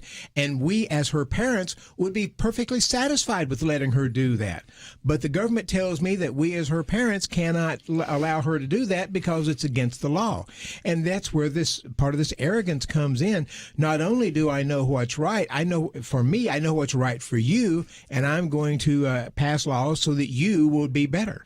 Remember Senator Phil Gramm? One time there was a hearing in which one of the bureaucrats was saying that we really want to do this best for your family. And Phil Gramm comes back and says, no, wait a minute, I know what's best for my family. I care most about my family. And the bureaucrat said something like, oh, no, we care for your children, too. And Phil Gramm says, oh, yeah? What are their names? I love that line. You think you know my family. You don't even know the names of my kids. Don't tell me that. Anyway, we've got a lot more phone calls, so I'll get off my soapbox there and let Ricardo in California, KYCC, what would you like to join the conversation and talk about? Yes, appreciate you taking the call. So my question to the panel is regarding our national debt. And in light of the two recent stimulus bills that have been passed and our debt is just increasing, how is that going to affect our economy? And I mean, our credit rating as a nation and ability to borrow? And when does it start affecting the regular citizen? And I'll get off the line. Thank you. It's a very good question, Ricardo, because what has been something of a surprise for the past 2 decades is that we've not seen, even with the federal government spending in so many cases and the Federal Reserve Bank's easy money policies, we've been sort of anticipating inflation coming, and it just has not emerged yet. So that's been one of the questions, and it has created a new economic theory out there called modern monetary theory. There you go. And modern monetary theory seems to sort of say, as long as the government's lending the money, it's not really a problem, and you can continue going with this for a good while, maybe indefinitely. But we're already seeing inflation starting to tick up a little bit in some places, and once inflation gets started, then it can oftentimes snowball, and that's what happened back in the 1970s when under Jimmy Carter, and that high inflation rate was just killing the president, along with some of his other policies. And Ronald Reagan brought in Paul Volcker to head the Federal Reserve Bank. And Paul said, this is going to be painful for a while, but we're going to get inflation under control. So, Ricardo, I don't think we know. We're in uncharted territory now when we're talking about this much money, because we're the main economy of the world. If other countries and the Federal Reserve Bank are willing to keep buying our debt, it may not see interest rates rise. We may be okay, but I think it's really speculative and probably not going to happen. And I suspect we'll see inflation coming back sometime in the near future. And one of the reasons why the stock market is so jittery right now is because it sees inflation coming back. And this happened around 2000, 2001. When we went into a recession because of interest rates rising, and that ending up hitting the stock market fairly hard. I think the other thing to keep in mind is that because he was asking about when does this finally sort of hit home for the normal. We don't know if it's American. sooner or later. We know it's coming. We just don't know if it's sooner or later. We think it's probably coming. My guess is. Yeah. But another thing to keep an eye on is the percentage of the federal budget that has to be paid on the interest on the debt, because once you're just making the interest payment, you don't even have a hope of touching the principal, and you approach the point where the GDP can't keep up with the interest payment on the debt that you are, then you are in free fall. Right. You are the fiscal, the personal equivalent of bankrupt. Right. I mean, your debt, your assets cannot possibly pay your debt.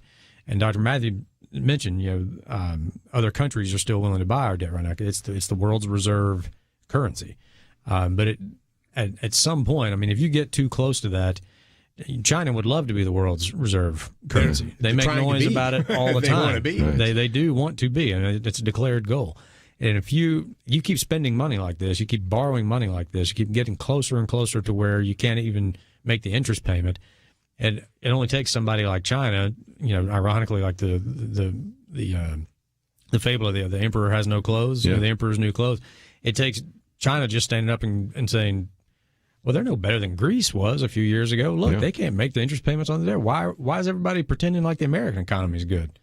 And that'll be that. And it could happen real quick. One of the reasons why we've been able to continue selling is because so many other countries are actually using negative interest rates. So if you give the country your money, you end up getting back less, and so that's sort of made America still attractive. That may change at some point, and when it does, those interest rates that we have that have been really, really low and allow us to finance all this debt, they're going to go up. It's going to create a real problem. Again, here are the numbers. The GDP is around $20 trillion, but the national debt is $28 trillion. So if I told you that you had a credit card debt of 140% of your annual income, would you think you were in a danger zone? Yes. Now, the federal government can do some things that you and I can't do, but one of those is if they keep creating more money, then those dollars in your pocketbook, those dollars in your wallet, those dollars in your purse today will be worth a whole lot less in the future. And that's why you're seeing all these hedge funds getting into Bitcoin and gold and a variety of other things that are at least more stable assets or inflation hedges. But anyway, we're going to take a break. I want to get some comments from these two experts about the filibuster, and we'll talk about that with them right after this.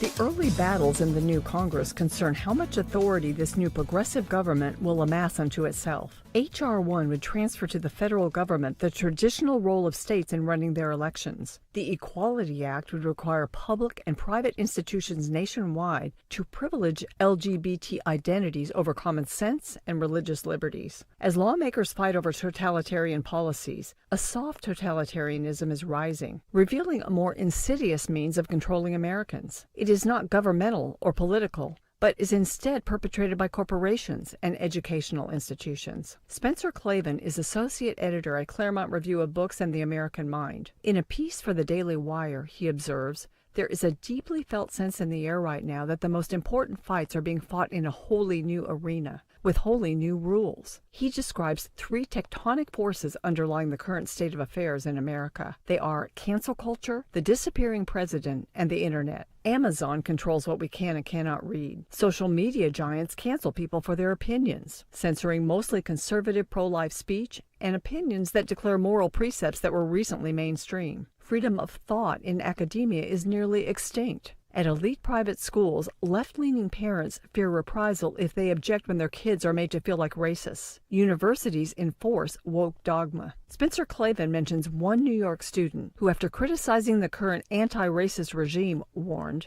"If you publish my name, it would ruin my life." The media's light touch in covering the president is unsurprising, but Mr. Klavan says he did not foresee the totality of Biden's disappearance from the scene. America wonders, who's in charge? The internet poses problems and solutions. Mr. Klavan points to a race between the censorious gatekeepers of our failed elite class and the chaotic new energy released by digital technology. For Point of View, I'm Penna Dexter.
Now, back to Point of View, your listener-supported source for truth. Once again, let me just mention that some of the other articles that we've posted we will cover next hour, but I thought we might have a good roundtable discussion for just a minute about the filibuster.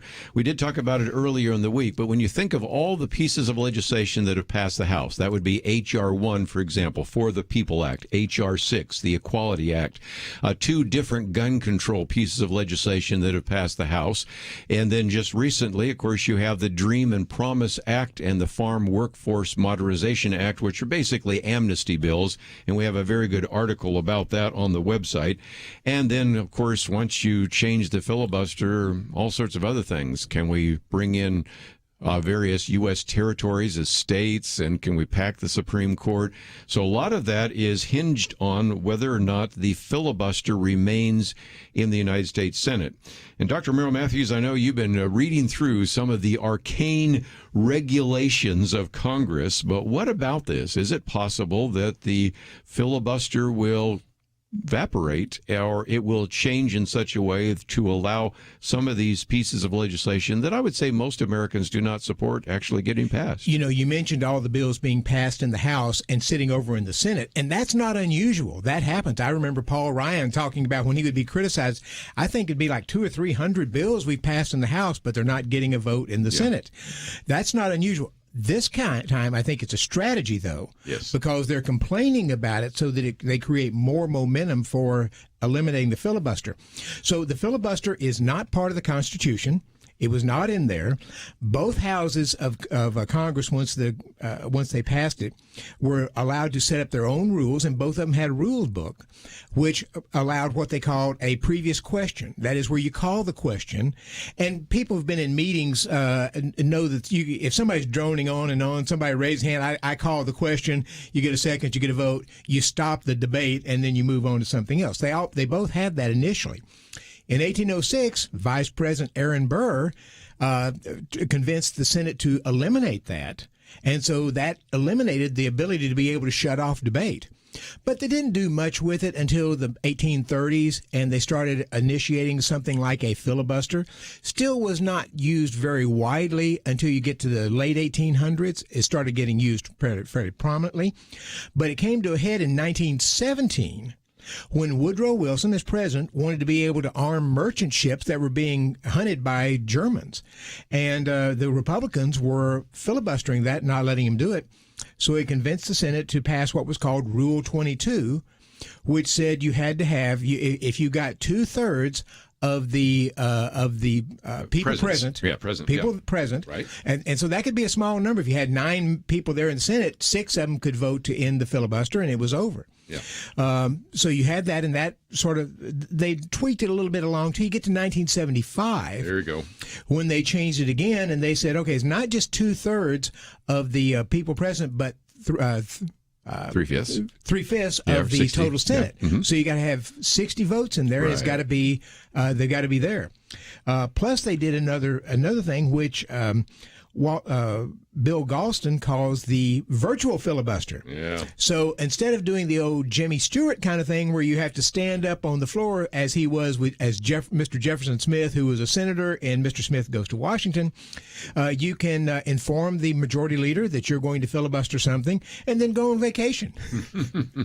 And that was done in part to allow them to continue to do other things even while somebody was filibustering. But when that happened, you see the filibuster start going up, and there used to be maybe a few in a year or in a congressional session. Then it gets up 30, 40, 50. By the time we get to 2000, you have well over 100 of them coming in. Until 2000, I mean, that's so that's what happened. Got so bad that in 2013, wasn't I think, that Harry Reid said we're not being able to get President Obama's nominees through. They end the filibuster for nominees and judicial appointments, except for the Supreme Court. Republicans said, don't do it. You'll regret it. And Donald Trump took advantage of it. They said, not. We won't regret it. We're all about immediate gratification. And so they went ahead and did it. Come 2017, I think it was. Harry Reid ended it for the Supreme Court nominees, which allowed Donald Trump to get 2013 anyway. Allowed Donald Trump to get his Supreme Court nominees in, and so now Democrats are back in charge, and they're saying we need to end this. What's interesting is, in 2017, Senator Susan Collins and Chris Coons wrote a letter with 61 senators signing, 61 senators signing, who are opposed ending the filibuster. 31 of those senators were Democrats and 1 independent, Angus King from Maine. Most of them are still in the Senate. Yes. They opposed ending the filibuster 4 years ago, and now most of them are, at least if they have, the only one of those signers who are Democrats is Joe Manchin of West Virginia. He's publicly speaking against it, but all the rest of the Democratic senators are either quiet or supportive of it. Isn't that something? Yeah, and Manchin is he's sort of hedging his bets a little bit. It sounds like he wobbled, and then he kind of walked back his wobble, and then he wobbled on the wobble. Yeah, so you got him, but then there's also Kristen Sinema, who has actually made stronger statements than Manchin about saying no to ending the filibuster, and it gets back to what Dr. Matthews was talking about, that they just cannot seem to learn the lesson. That if you do this, it can come back to haunt you. I mean, they seem to be of the opinion, well, if we do it now and we pass H.R. 1, then no Republican's ever going to win again. Which not nationwide. could be true. I don't know. or if we do this and we pack the courts, then the court won't rule these things unconstitutional. Yeah. But you're exactly right in that once Harry Reid removed it for cabinet appointees and lower court federal judges, McConnell told him, if you do this, the next time we're in charge, we're going to eliminate it for the Supreme Court judges also. And I guess Harry Reid didn't think he was ever not going to be the majority leader again. They did it, and that's exactly what happened. McConnell came into power, he removed it from the Supreme Court judges, and now, then you had Trump get his picks through. Just to be clear, so they've kept it on legislation, but now all the various nominees can go without the filibuster. Right.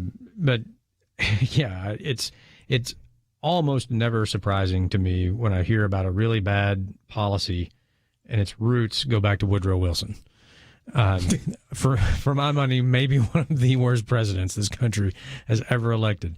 And I use him and a certain other president who was also a professor as the examples that I give to my children as to, regardless of party, don't ever vote for a professor for president. Because they come from a world where there is zero accountability for bad ideas. Well, it's a good idea. Well, but every time we've tried it, it fails miserably. Yeah, but it's still a good idea, right? And so I would just add, it doesn't mean that filibuster reform is a bad idea. We may want to reform it in some ways. It's just that Democrats are strictly using this to try to eliminate it so that they can ram through things on a strictly partisan basis. And let's remember what it's about. It's about protecting the rights of the minority. Right. So technically in the Senate, it's the party that's in the minority. But that's how it's really designed for a time such as this, when one party has control of both houses of the legislature and the presidency, and they could theoretically just ram through things, that a big portion of the country does not want because they're in power. That's why you want these things in place. The Senate was intended to be the slower of the two chambers. This is where really hot ideas that boiled up in the House were supposed to go to cool off. And this is one of the things the Senate put in place to protect that. Yes. Well, and not so long ago, as we pointed out, there were lots of Democrats that were all for keeping the filibuster because at that time you had a Republican Senate and a Republican president pushing to change the filibuster. But now some of them changed their minds, so we'll see. Let's take a break, though. We have a lot more to cover. I hope you appreciated that history lesson. That was very good. Come back. We'll talk about earmarks and a couple of other issues you need to know about right after these important messages. We live in a digital generation. Point of View is reaching this often overly plugged-in generation with truth. You can keep up with us 24 hours a day using your phone, your tablet, your laptop, or your desktop. Search for the Point of View radio talk show on Facebook, where you can keep up with today's issues, learn about current and upcoming guests by liking us on Facebook. Also, follow us on Twitter. Our handle is @Point of View RTS. That stands for Point of View Radio Talk Show. Learn, interact, make a difference with Point of View using new media. And here's one way you can make a big difference. Help us increase our reach by spreading the word among your friends. Share a Facebook post. Tag us in a tweet. With enough joining us to plant seeds, we'll see a tremendous harvest. Come on, it only takes a minute. Search for Point of View Radio Talk Show on Facebook, @Point of View RTS on Twitter, and subscribe to the Point of View Radio Talk Show channel on YouTube. Learn, interact, share. The Point of View Radio Talk Show. Point of View will continue after this.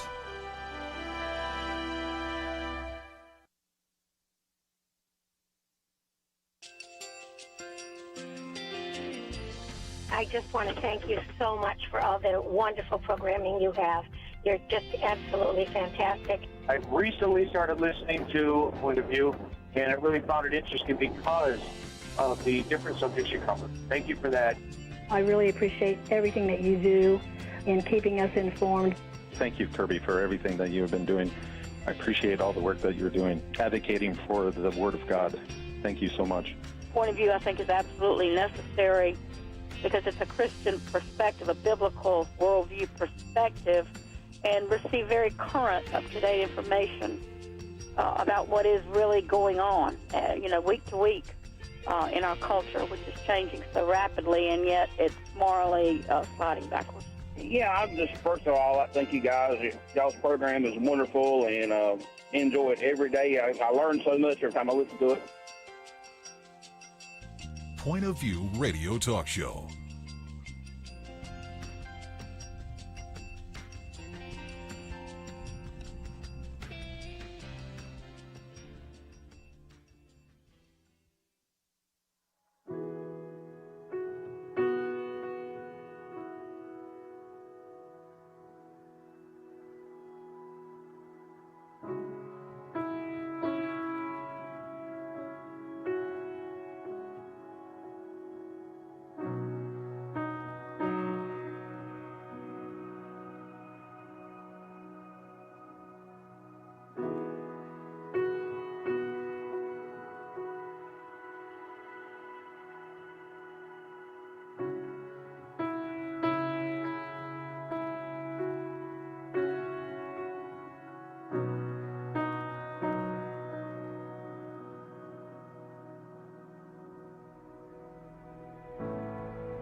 Hi, this is Kerby Anderson. You know, each day we take on the tough issues and provide a biblical perspective to them. The topics we cover are wide-ranging.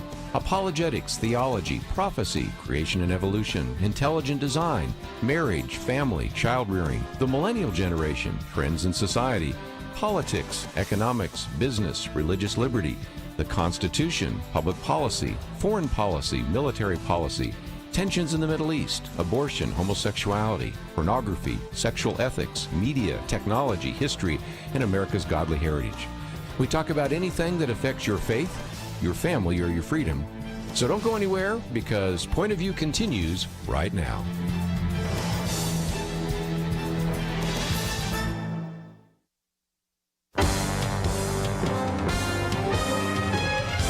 Across America, live. This is Point of View.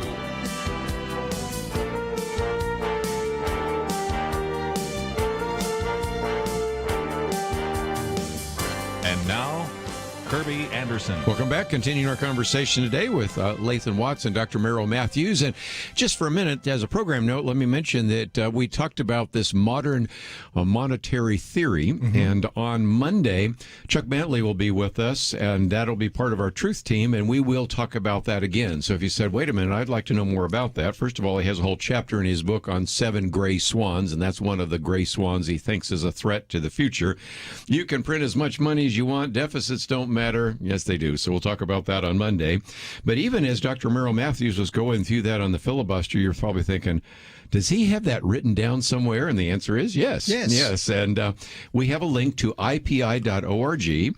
First of all, we have 2 of his articles. We're going to get to one in just a minute on earmarks. But also, I might just talk about some of these events. You have one coming up called Blizzards, Blackouts, and Bankruptcies. Now, it's primarily looking at Texas, but other states have certainly been dealing with this as well. Yes, indeed. And the good news is it used to be that you would have these great events that IPI would put together, and you had to attend them in person.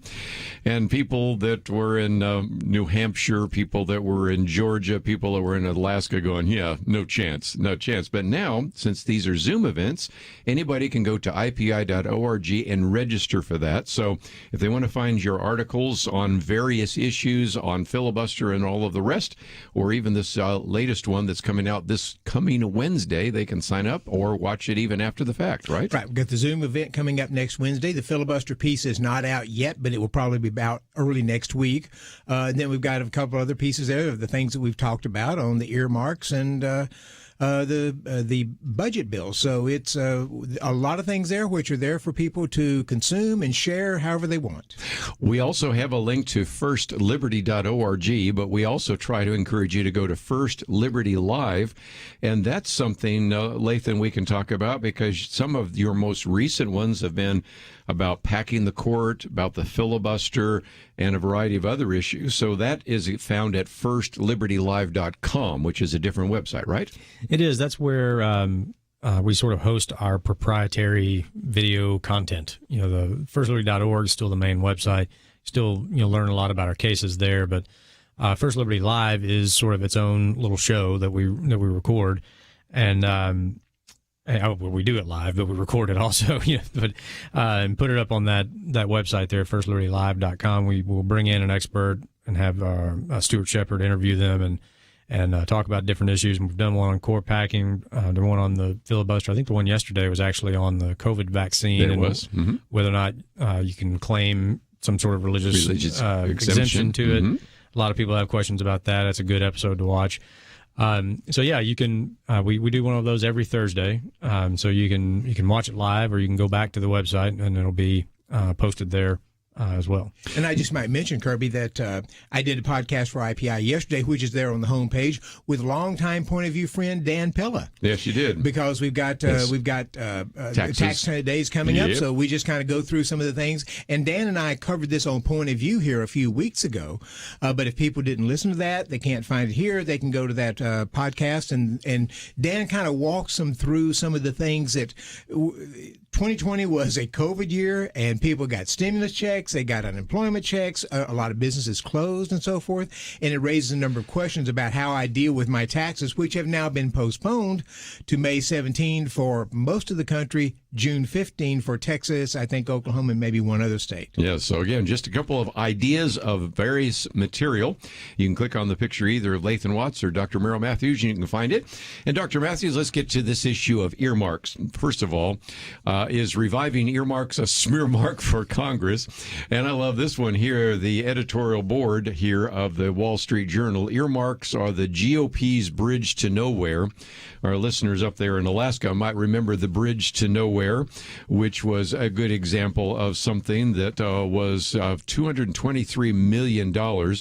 Or you have the indoor rainforest in Iowa, or the Teapot Museum in North Carolina, which got $500,000. I love the mayor there saying, well, we got $500,000 out of $29 billion. I think this was a good idea. It didn't break anybody, and the museum will bring more people to the town. Explain this issue of earmarks, because all of a sudden, earmarks, which I thought we had gotten rid of, they have come back. You never get rid of anything, right, do you? So what an earmark was you have in federal legislation, budget legislation, you have money directed to states. So defenders of earmarks would say this just takes the money that's already going to the states and it basically targets it, so it's going to go over here to Houston, it's going to go, part's going to go to Dallas, part of it's going to go to this airfield, another one's going to name a new gym after me. They would do things like that, and the defense was, we're spending this money anyway, so it didn't increase federal spending, and if we as members of Congress don't designate where this money goes, then either the administration gets to designate it, bureaucrats get to designate it, or the states get to designate it. Since we're raising the money, we ought to be able to designate it for ourselves. But it looked like, and maybe was, sort of a graft, corrupt system in which people were saying, okay, if you members of Congress, committee members would go around trying to move a bill, saying they'd call various members of Congress and say, all right, what do you need in the bill for you to support it? And they say, well, I need that auditorium named after me, or I need that highway named after me. And so they would put these things in the bill, and that's how you built consensus, both Republicans and Democrats. So now Democrats are coming back and saying we need to have earmarks again so that we can build consensus, so the Republicans will get onto our big spending bills also, because they're going to benefit from it. John Boehner did away with earmarks. Yes. He had never taken an earmark. In 2011, as Speaker of the House, he said, we're getting rid of these things. And so they got rid of them. They have been wanting to bring them back for a little while. And now their Republicans voted on Wednesday, I think it was, to bring them back. So earmarks are back, and it looks like a corrupt Congress again. Yeah, here we go. Yeah, the one thing the R's and the D's can always agree on is spending more of my money. Yeah. And this is just another way to do that. And yeah, like or hate John Boehner, that was a good idea. Yes, it was. Getting rid of it. And if that's what it takes to build consensus, is to continue wasting the taxpayers' money, where we're just going to let you decide how much we waste in your district, and I get to decide how much we waste in my district, and then we're both okay, and you will never get spending under control this way. And the good thing, we used to have Senator Tom Coburn from Oklahoma, who did the pig book, and he would go through and highlight all these things that you'd look and say, we spent money on that? We spent money on that? And another group tried to pick it up. They haven't been able to do it as well as Coburn did, but it was just, we'll need to bring that back. Yes. Well, and you got some great quotes from former President Barack Obama. So, Yes. you know, sometimes earmarks are a little bit like the federal deficit. When your party is in power, not a big deal. When your party's out of power, it's a big deal, right? Mm-hmm. And that's kind of one of those examples there as well. So if nothing else, maybe you have not heard earmarks, because after all, just think about how long we have not had earmarks. And they apparently are back. And so we have a very good piece by Dr. Merrill Matthews. You can go to IPI.org and read more about that. And maybe you can find out how your member of Congress stands on that issue. We might even do a take action item on that in the future. But also I might commend to you the editors of the Wall Street Journal, because they remind us of some of the bizarre things. The Teapot Museum in North Carolina, the indoor rainforest in Iowa, but most importantly, the bridge to nowhere in Alaska. We'll be back and take some phone calls right after this.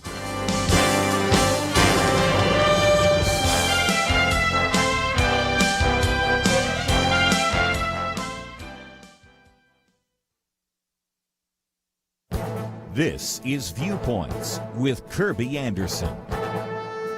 In February, Bill Gates published his book, How to Avoid a Climate Disaster.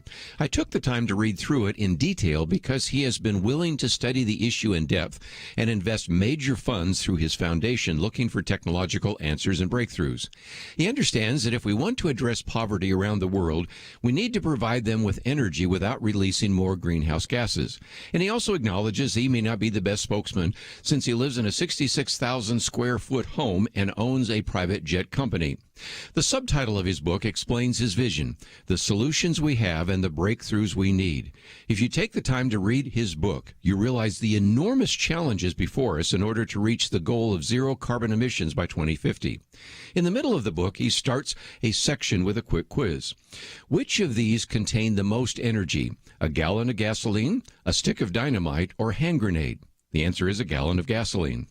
Which of these is the cheapest in the United States? A gallon of milk, a gallon of orange juice, or a gallon of gasoline?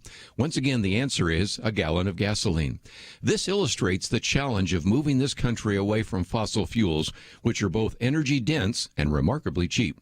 I may not agree with some of the policies Bill Gates has proposed in the past, but I appreciate the fact he lives in the real world.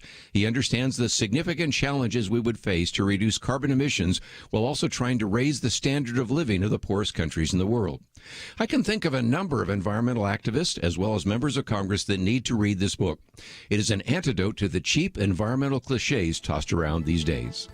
I'm Kerby Anderson, and that's my point of view.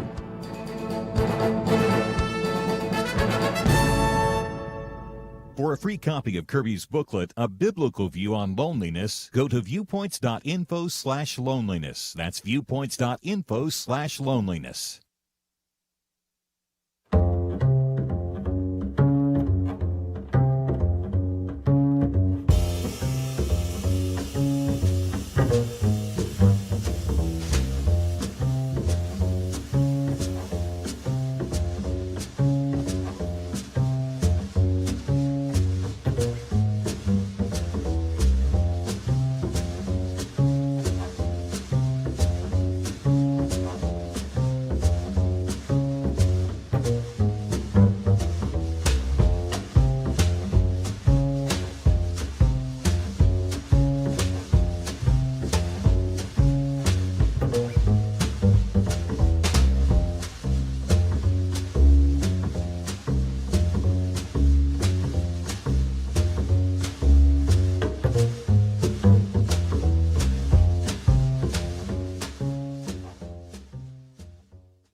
You're listening to Point of View, your listener-supported source for truth. Once again, in just a few minutes, we want to get into the issue of immigration. A couple of amnesty bills that have been passed, crisis at the border, which is a non-crisis according to the Biden administration and all that.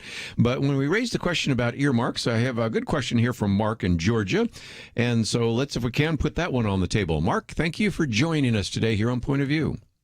Well, thank you. You mentioned the great state of Georgia, and I guess I've read some articles where we have the former candidate of our state for the governor going to corporations and putting the pressure on them to put pressure on the legislative body to not pass reasonable voting ID requirements.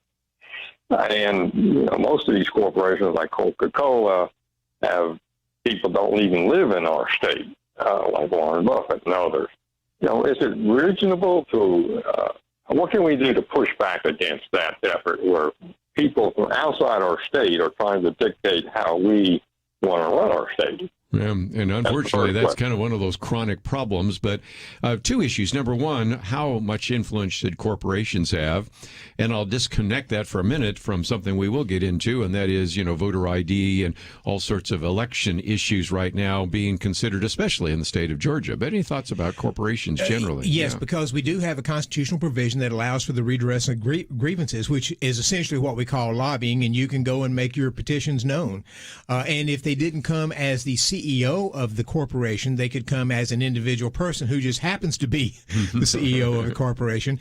And another issue here is, and this is, if you have, you know this if you're involved in politics. If you have an issue and you need to talk to some congressmen and senators about that, you go out and hire somebody to advise you on this. They'll usually say, make a little contribution to their super PAC or whatever. Make a contribution, then just mention it when you go in, and that opens the door. Yeah. So there's multiple aspects to this, and I don't know how you get control of it other than trying to keep a light shed on it. Is that fair? You think, Kerby? Well, I think so. Yeah. Transparency is helpful, but again, always. And we'll get into the issue of voting in just a minute because what's going on in Georgia. But that's the corporations are going to have that freedom, just as individuals do. Well, yeah, exactly. And it's easy to sort of demagogue this issue, like a lot of politicians do. Like, there's too much corporate money in politics, and why are corporations running the country? Well, corporations are made up of people. Okay, they don't exist without people, and they employ a lot of people, and they are impacted by policy made at the state level, made at the federal government level. Many corporations aren't big enough in and of themselves, like Coca-Cola is, in Georgia, but many corporations are subchapter S corporations that are, mom and pop businesses, and they pay taxes at the individual rate. So you start talking, raising taxes on quote, the rich, you're talking about a lot of small business owners. What those small business owners tend to do is belong to, say, like an association, a trade association that represents their industry. And I used to work for one of those. And that's where people from, small businesses, big businesses, suppliers, anybody involved in that industry join this association to sort of pool their collective voice. Yes. To say this is how this impacts our industry. And here's how many people are employed by our industry, Congressman. And if you do this, you're going to put X number of people out of work in your district. Okay, so it's easy to say, well, it's all this, big evil corporate money in politics. But it's the truth is rarely that simple. Okay, so there is, two sides to this. Right. And the Supreme Court has ruled they do have a right. Their money is their voice. Money is speech. You have a right to donate your own personal funds to a campaign. So do they. Americans United. Exactly. Yeah. And, I'll add into this, Mark, that one of the reasons why corporations get involved in politics is because politics is looking at doing something to hurt the corporation. Yes, exactly right. Some of the major companies, Google, Facebook, Microsoft, many of those people, going back years, I just happen to know, they didn't have lobbying teams. They didn't have a Washington office or so forth because they said we're over here doing something that's not being considered by Congress. Nobody cares about us. We're just doing great work for the country. And but then a bill would come up saying, we think this needs to happen to this country or our company. We need to do this with that company, or this company has too much power. And they said, well, now they're going after us. And the point being is many times corporations end up becoming politically active because an elected body is looking to try to do something to stop them from doing something, even if it's good. You may have a corporation who goes to a corporation that can't compete very well in its industry and is getting beaten by other companies, and they'll go and they'll say to some elected officials, look at what they're doing here. They're taking our jobs. They're doing this. They're probably funded by the Chinese, or maybe they're doing this, or they're not taking care of safety concerns, which may or may not be the case, and that gets the elected official to go to try to create legislation to go after the corporation, and then that corporation feels like it's got to fight back. Exactly. And so it's many times it's government starting this process that gets them involved. And once it starts, once, like you said, maybe it's a company that's not competing well, or maybe it's a company that sort of got in on an idea early, became sort of the 800-pound gorilla in the room on that industry, and once they got there, then they start talking to the government about, you should really pass this rule and this rule and this rule that makes it harder for people to get into that industry, which basically protects their own little monopoly. I suspect an awful lot of small business trade associations are having to go to Congress, say $15 an hour minimum wage is too much for our small businesses. Absolutely. That's not something that the company started. That's something that Congress is starting, and they're trying to fight back. Mark, let me come back to you because I think you wanted to raise another issue and put it on the table. So what would you like to add?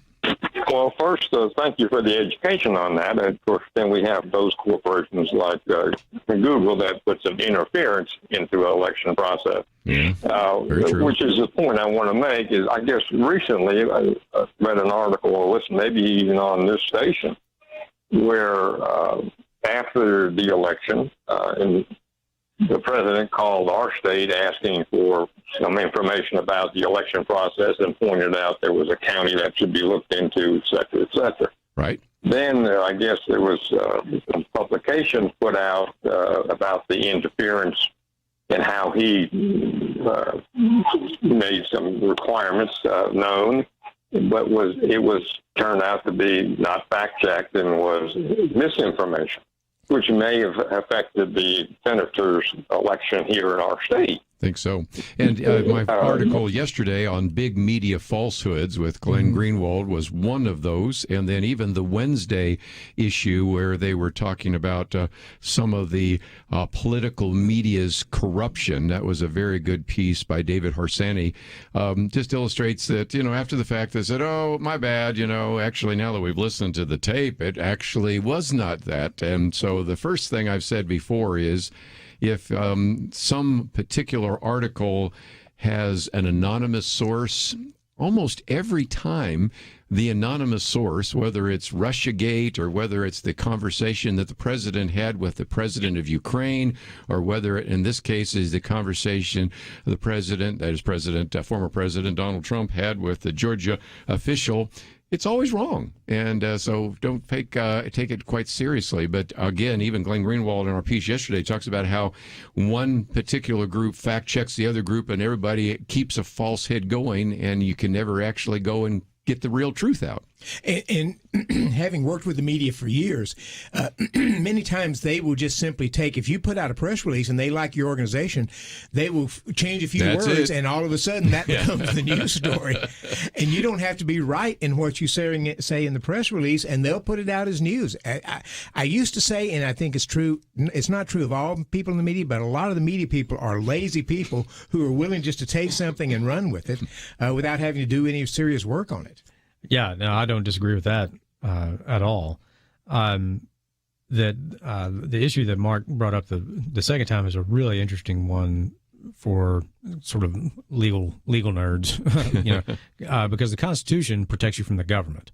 So what protects you from a company that gets to be so big, that controls so much access to information like a Google or an Amazon, or on social media, maybe Facebook. I think Twitter is actually not that big, but and there's some legal doctrines out there that they're not fully developed. People are looking at them to say, well, if a company becomes, even though it's a quote private company, it's in the private sector, not government. If it gets big enough or powerful enough to where it rivals the government in power, then you can apply the Constitution to it. There you go. So I don't know if we're there yet, but I know it's an issue that people are exploring. Again, if you'd like to read about that, I still think one of the best articles was by David Harsanyi, and it came out in March 16th, but it's on our Wednesday edition of Point of View, in which it talks about political media's corruption. And the best example we can use out of Georgia is the one that Mark just mentioned, and we did cover that, and it's a great article for you to read and pass on to others. We'll be right back.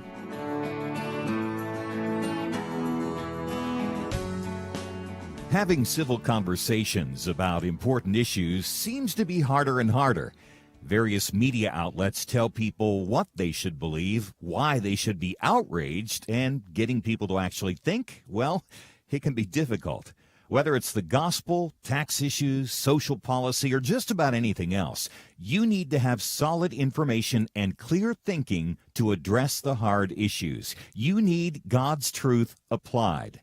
And that's what you get in less than 2 minutes with Point of View's Viewpoints Commentary, a daily resource to help you be informed and think through the things we need to be talking about. It is free and will arrive in your inbox each day when you visit pointofview.net/signup. Sometimes we know we should say something, but we're silent because we're not quite sure what to say.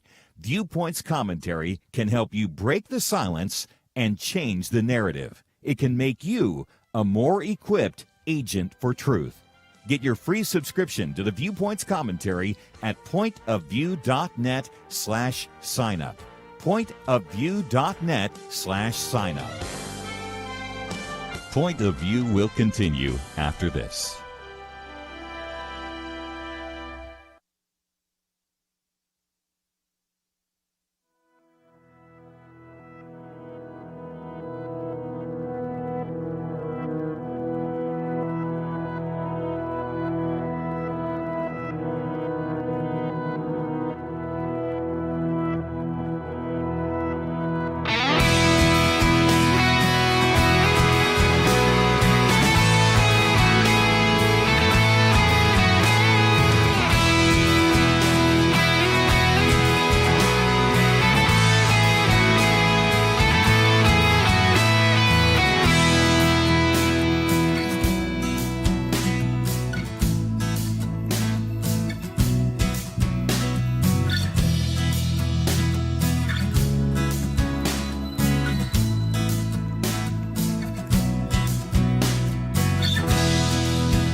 You are listening to Point of View. The opinions expressed on Point of View do not necessarily reflect the views of the management or staff of this station. And now, here again, is Kerby Anderson. Final half hour, we will take another phone call or two and then get back into a couple of issues. One of the articles we have, the House passing these amnesty bills. We want to give you a little more education about that. And then we will probably also talk about Penedexter's commentary. Who's in charge, which some people are starting to ask. Who is making some of these decisions in the president's office here? Today referred to President Harris, which I don't know, might be accurate. I don't know. Freudian slip. And then, of course, stumbled down the steps a couple of times, but we'll talk about that later. And then, since we were talking about Georgia, we do have a very good piece. Matter of fact, a very well-written piece, by the way, by our friend Rod Dreyer on radicalizing, or racializing, I guess is the better way to say it, the Atlanta massage parlor killings. Also, Sarah Lee, no relationship to the food, but if there's a social grievance behind the Atlanta shooting, it's misogyny, not racism. And that has been, I think, taken in the wrong direction. So I want to give you some ability to kind of discern how to think about that. But let's go back to Georgia for just another minute or two. Fran, listening on WLPE, we were talking about that election there in Georgia. I think you have some comments. Yes, we're talking about the former candidate for governor who hopes to be another candidate in a couple of years, trying to get corporations to influence our attempts to put some identification on who's voting in Georgia. And she sent me a trailer, or that group sent me a trailer on text that was very deceptive. It didn't say what they were after. It just said, are you interested in things that are being done in the Senate, in the state Congress, that are anti-voting and anti-democratic? And I said yes. And I ended up on a site that was a petition, and I couldn't get off of it. I mean, it was very deceptive. It is. And again, we're talking about Stacey Abrams for people outside of the state of Georgia. Of course, I think she's got such national prominence now and has worked tirelessly to actually get as many people out to vote. And I'm all about certainly increasing the vote. But every time you talk about what I would think would be just common sense requirements of voter ID, making sure that a person specifically asks for an absentee ballot and those kinds of things, to a person, you always hear the comment, Dr. Merrill Matthews, voter suppression. Yes, you do. And yet, in some cases, these are laws, rules, and regulations. These are the best practices that have been used in states for decades now. And if we're engaged in voter suppression, we're doing a really poor job. Yeah, look at the turnout. Because we had more people turn out in the last election than we've ever had before. Yeah, and a lot of these things were done under the guise of, well, we have the pandemic going on, so we have to make it easier for people to stay home and all this other stuff. Well, I mean, this week, President Biden's been taking credit for curing everybody of the pandemic. So if the pandemic's no longer an issue, why do we need all of these measures to be, imposed on all 50 states via a federal law that's being debated? So, we want people to participate, certainly. But we want to know who's participating, that you are who you say you are, and that you're actually a citizen of this country voting in this election. That's a privilege of being a citizen. And, as you said, Kerby, just sort of common sense measures of, having a valid ID that proves that you are who you say you are. The absentee ballot, not just mail out a bunch of ballots and whoever gets it can fill it out and send it back in, and we don't match the signature.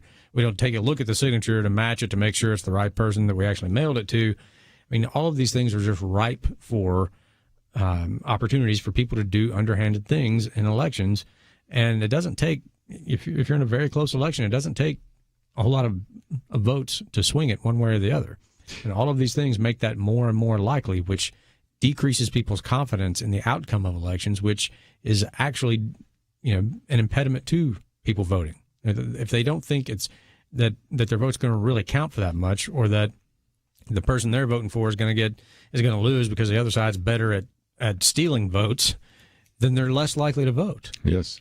And, one of the things that you apparently have a right as a citizen now to do, and a non-citizen, is to get the vaccine free of charge. And I don't know if this is true as everywhere, but everywhere I know of, including me, you had to show your photo ID to show who you were when you went in there. And H.R. 1 would actually nullify all the state's current voter ID laws, which is why in the state of Texas right now, they're even talking about putting together a piece of legislation, which they may be talking about in Georgia too, to say that we will disconnect our election from the federal elections, because they're just fearful of the fact that H.R. 1, which allows you to do vote harvesting and ballot harvesting, allows same-day registration voting. Mm-hmm. Oh, what could possibly go wrong there? No voter ID and all of the rest. And we're not saying that everybody is cheating, but you only need a little bit of targeted fraud. You don't need widespread fraud. When they were saying there's no widespread fraud, I said, I don't think very many people were claiming that there was widespread fraud, right, but targeted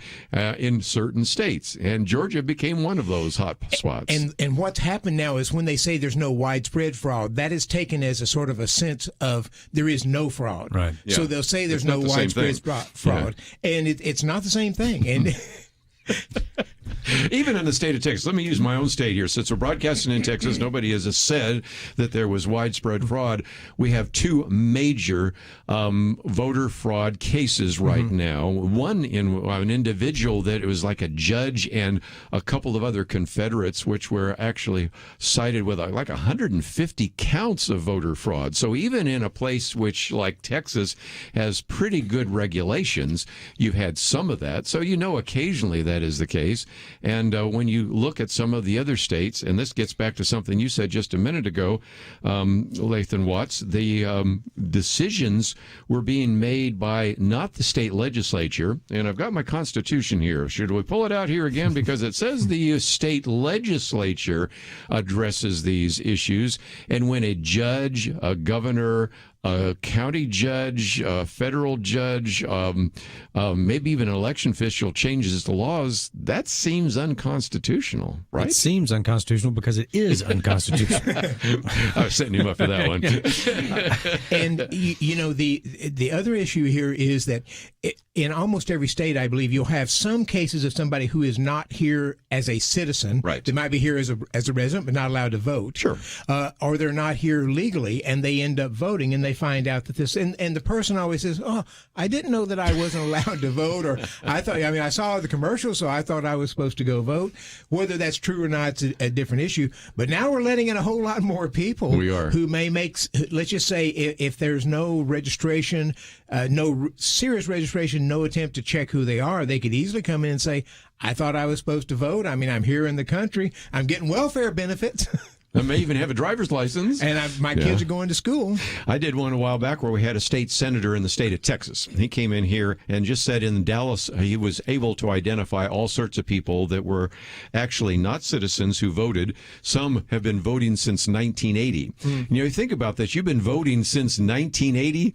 That's a few years ago. That's almost as old as Lathan is. You think about that. And he, of course, thought that he always was allowed to vote. So these are issues that need to be addressed. Which brings us to an article I just thought we'd mention. We won't get into a lot, but the House yesterday passed a couple of pieces of legislation. One was the Dream and Promise Act, and the other one was the Farm Workforce Modernization Act. And I wanted you to see this article because there's also with it a very good video by Representative Dan Crenshaw.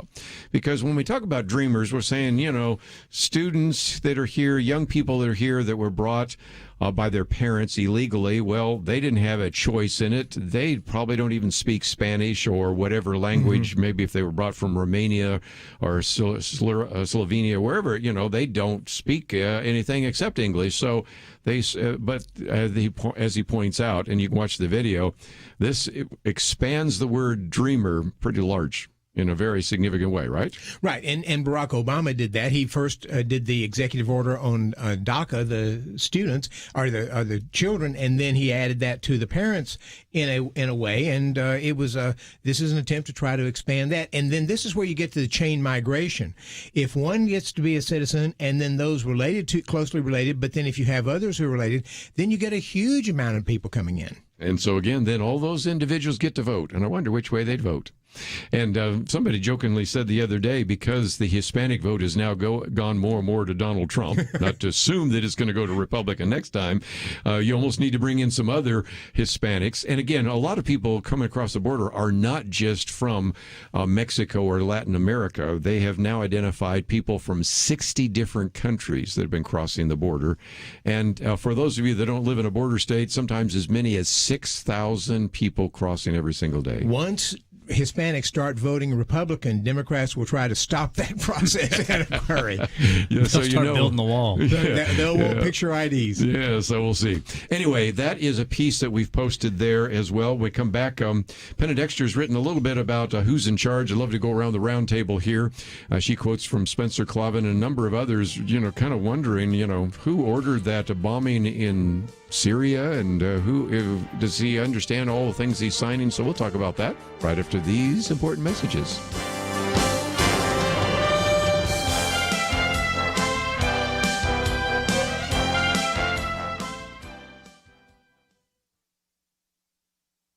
The early battles in the new Congress concern how much authority this new progressive government will amass unto itself. H.R. 1 would transfer to the federal government the traditional role of states in running their elections. The Equality Act would require public and private institutions nationwide to privilege LGBT identities over common sense and religious liberties. As lawmakers fight over totalitarian policies, a soft totalitarianism is rising, revealing a more insidious means of controlling Americans. It is not governmental or political, but is instead perpetrated by corporations and educational institutions. Spencer Clavin is associate editor at Claremont Review of Books and the American Mind. In a piece for the Daily Wire, he observes, "There is a deeply felt sense in the air right now that the most important fights are being fought in a wholly new arena, with wholly new rules." He describes three tectonic forces underlying the current state of affairs in America. They are cancel culture, the disappearing president, and the internet. Amazon controls what we can and cannot read. Social media giants cancel people for their opinions, censoring mostly conservative pro-life speech and opinions that declare moral precepts that were recently mainstream. Freedom of thought in academia is nearly extinct. At elite private schools, left-leaning parents fear reprisal if they object when their kids are made to feel like racists. Universities enforce woke dogma. Spencer Clavin mentions one New York student who, after criticizing the current anti-racist regime, warned, "If you publish my name, it would ruin my life." The media's light touch in covering the president is unsurprising, but Mr. Clavin says he did not foresee the totality of Biden's disappearance from the scene. America wonders, who's in charge? The internet poses problems and solutions. Mr. Clavin points to a race between the censorious gatekeepers of our failed elite class and the chaotic new energy released by digital technology. For Point of View, I'm Penna Dexter.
Now, back to Point of View, your listener-supported source for truth. Back for a few more minutes. Lathan Watts and Merrill Matthews in studio with us today. And I might just mention we have articles on religious liberty and religious freedom restrictions, on amnesty bills, on earmarks, on COVID stimulus, and so much more. But I might also mention that, of course, if you've been listening on the computer, have heard Penna Dexter's commentary today. Of course, she talks about a variety of different things, from the Equality Act to the way in which we're being being manipulated by the social media giants. But the title of it is Who's in Charge? And there is a question that at the very end she talks about, and that is Spencer Klavan's been on the program with us. Interestingly enough, we've had both of the Klavan family members been on the program with us. But just wonders, so often we see this disappearance of President Biden from the scene, and America's starting to wonder who's in charge. Even this week, we talked about the fact that, yes, we did hear an interview that George Stephanopoulos did with Joe Biden, with President Biden, but there were a number of people raising the question, Bill Hemmer, Dana Perino, and others. Well, all we saw were the clips. We didn't see the whole interview. And we have yet to have a press conference. I hear there's supposed to be one next week, but there is just a sense, Lathan, that we just don't know how mentally fit and connected this president is, and if he is in the midst of negotiating. Right now, we just had Americans and Chinese in Alaska across the table with each other, but you would hope that the president of the United States would be mentally in charge, because he is in charge of this country. Yeah, people really should pray for the health of the president, because even going back into the campaign, people were noticing that this was not really even the Joe Biden that people were accustomed to, 2, 3, 4 years ago. And, all you can do really at this point is speculate based on what you see. None of us are doctors, and we're not obviously there when he's evaluated. But it's tough to get around, what you see and what you hear. And he does not give the appearance as someone who is as sharp as they once were. That's probably as nice as I can say it. And in a constitutional republic, it's extremely important to know who's in charge. Because if there are people around him who are actually running things, I didn't vote for that person. You didn't vote for that person.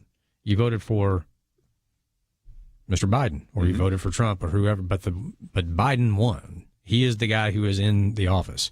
He is the one who has to fulfill. He's the one who took the oath. He's the one who's responsible to the American people, not his chief of staff, not somebody else, whoever else may be.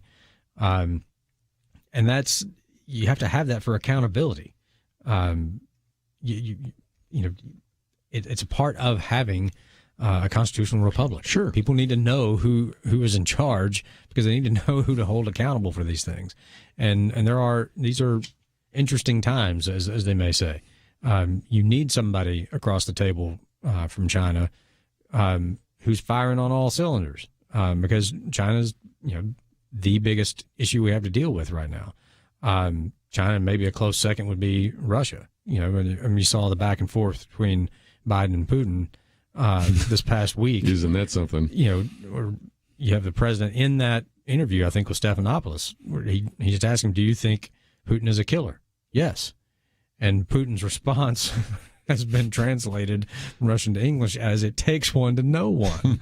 And it's like, you have the world superpower, the U.S., and a former world superpower, Russia, and these two guys taunting each other like they're on a playground somewhere. Yeah. I mean, I'm expecting at any point for somebody in the administration to figure out how to say in Russian, well, I'm rubber, you're glue, and what you say bounces off me and sticks to you.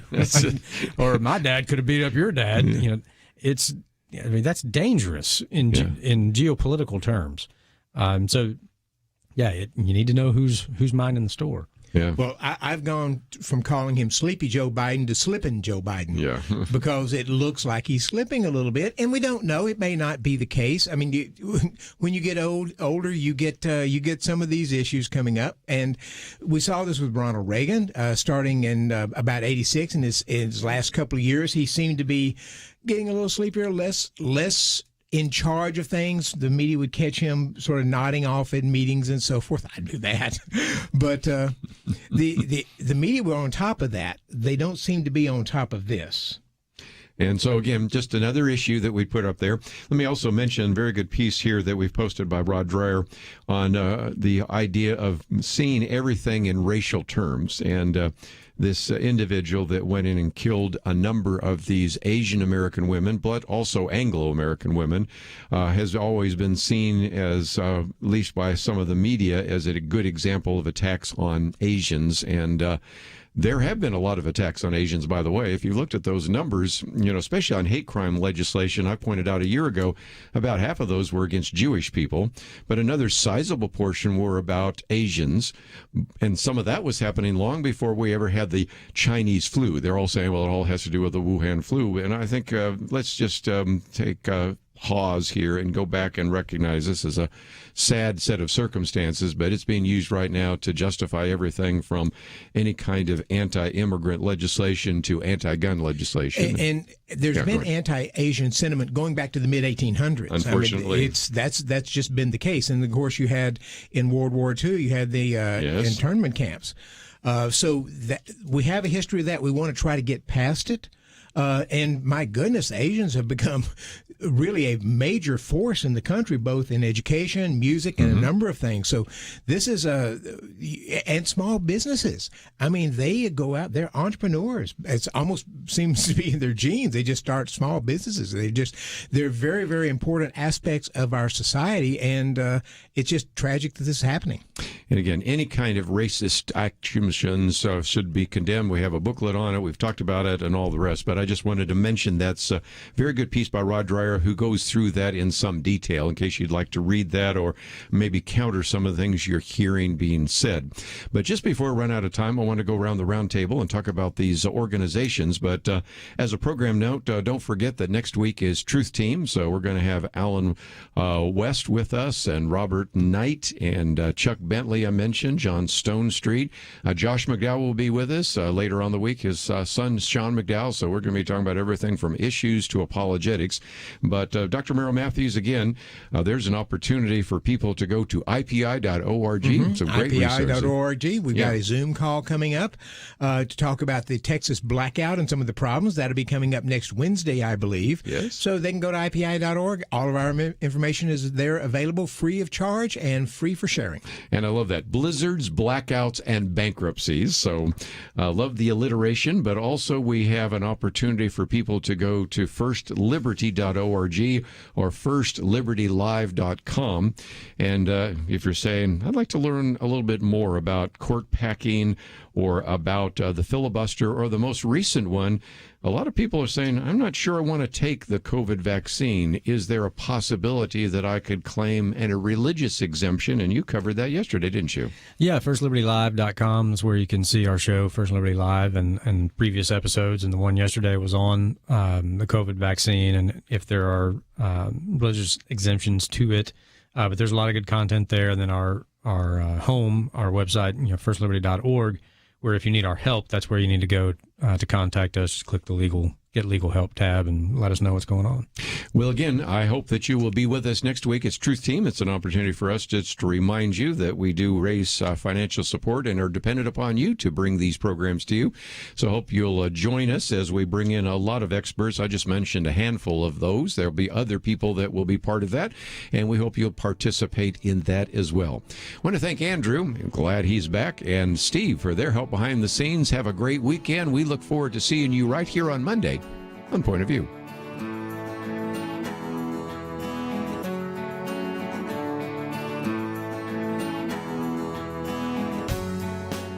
We live in a digital generation.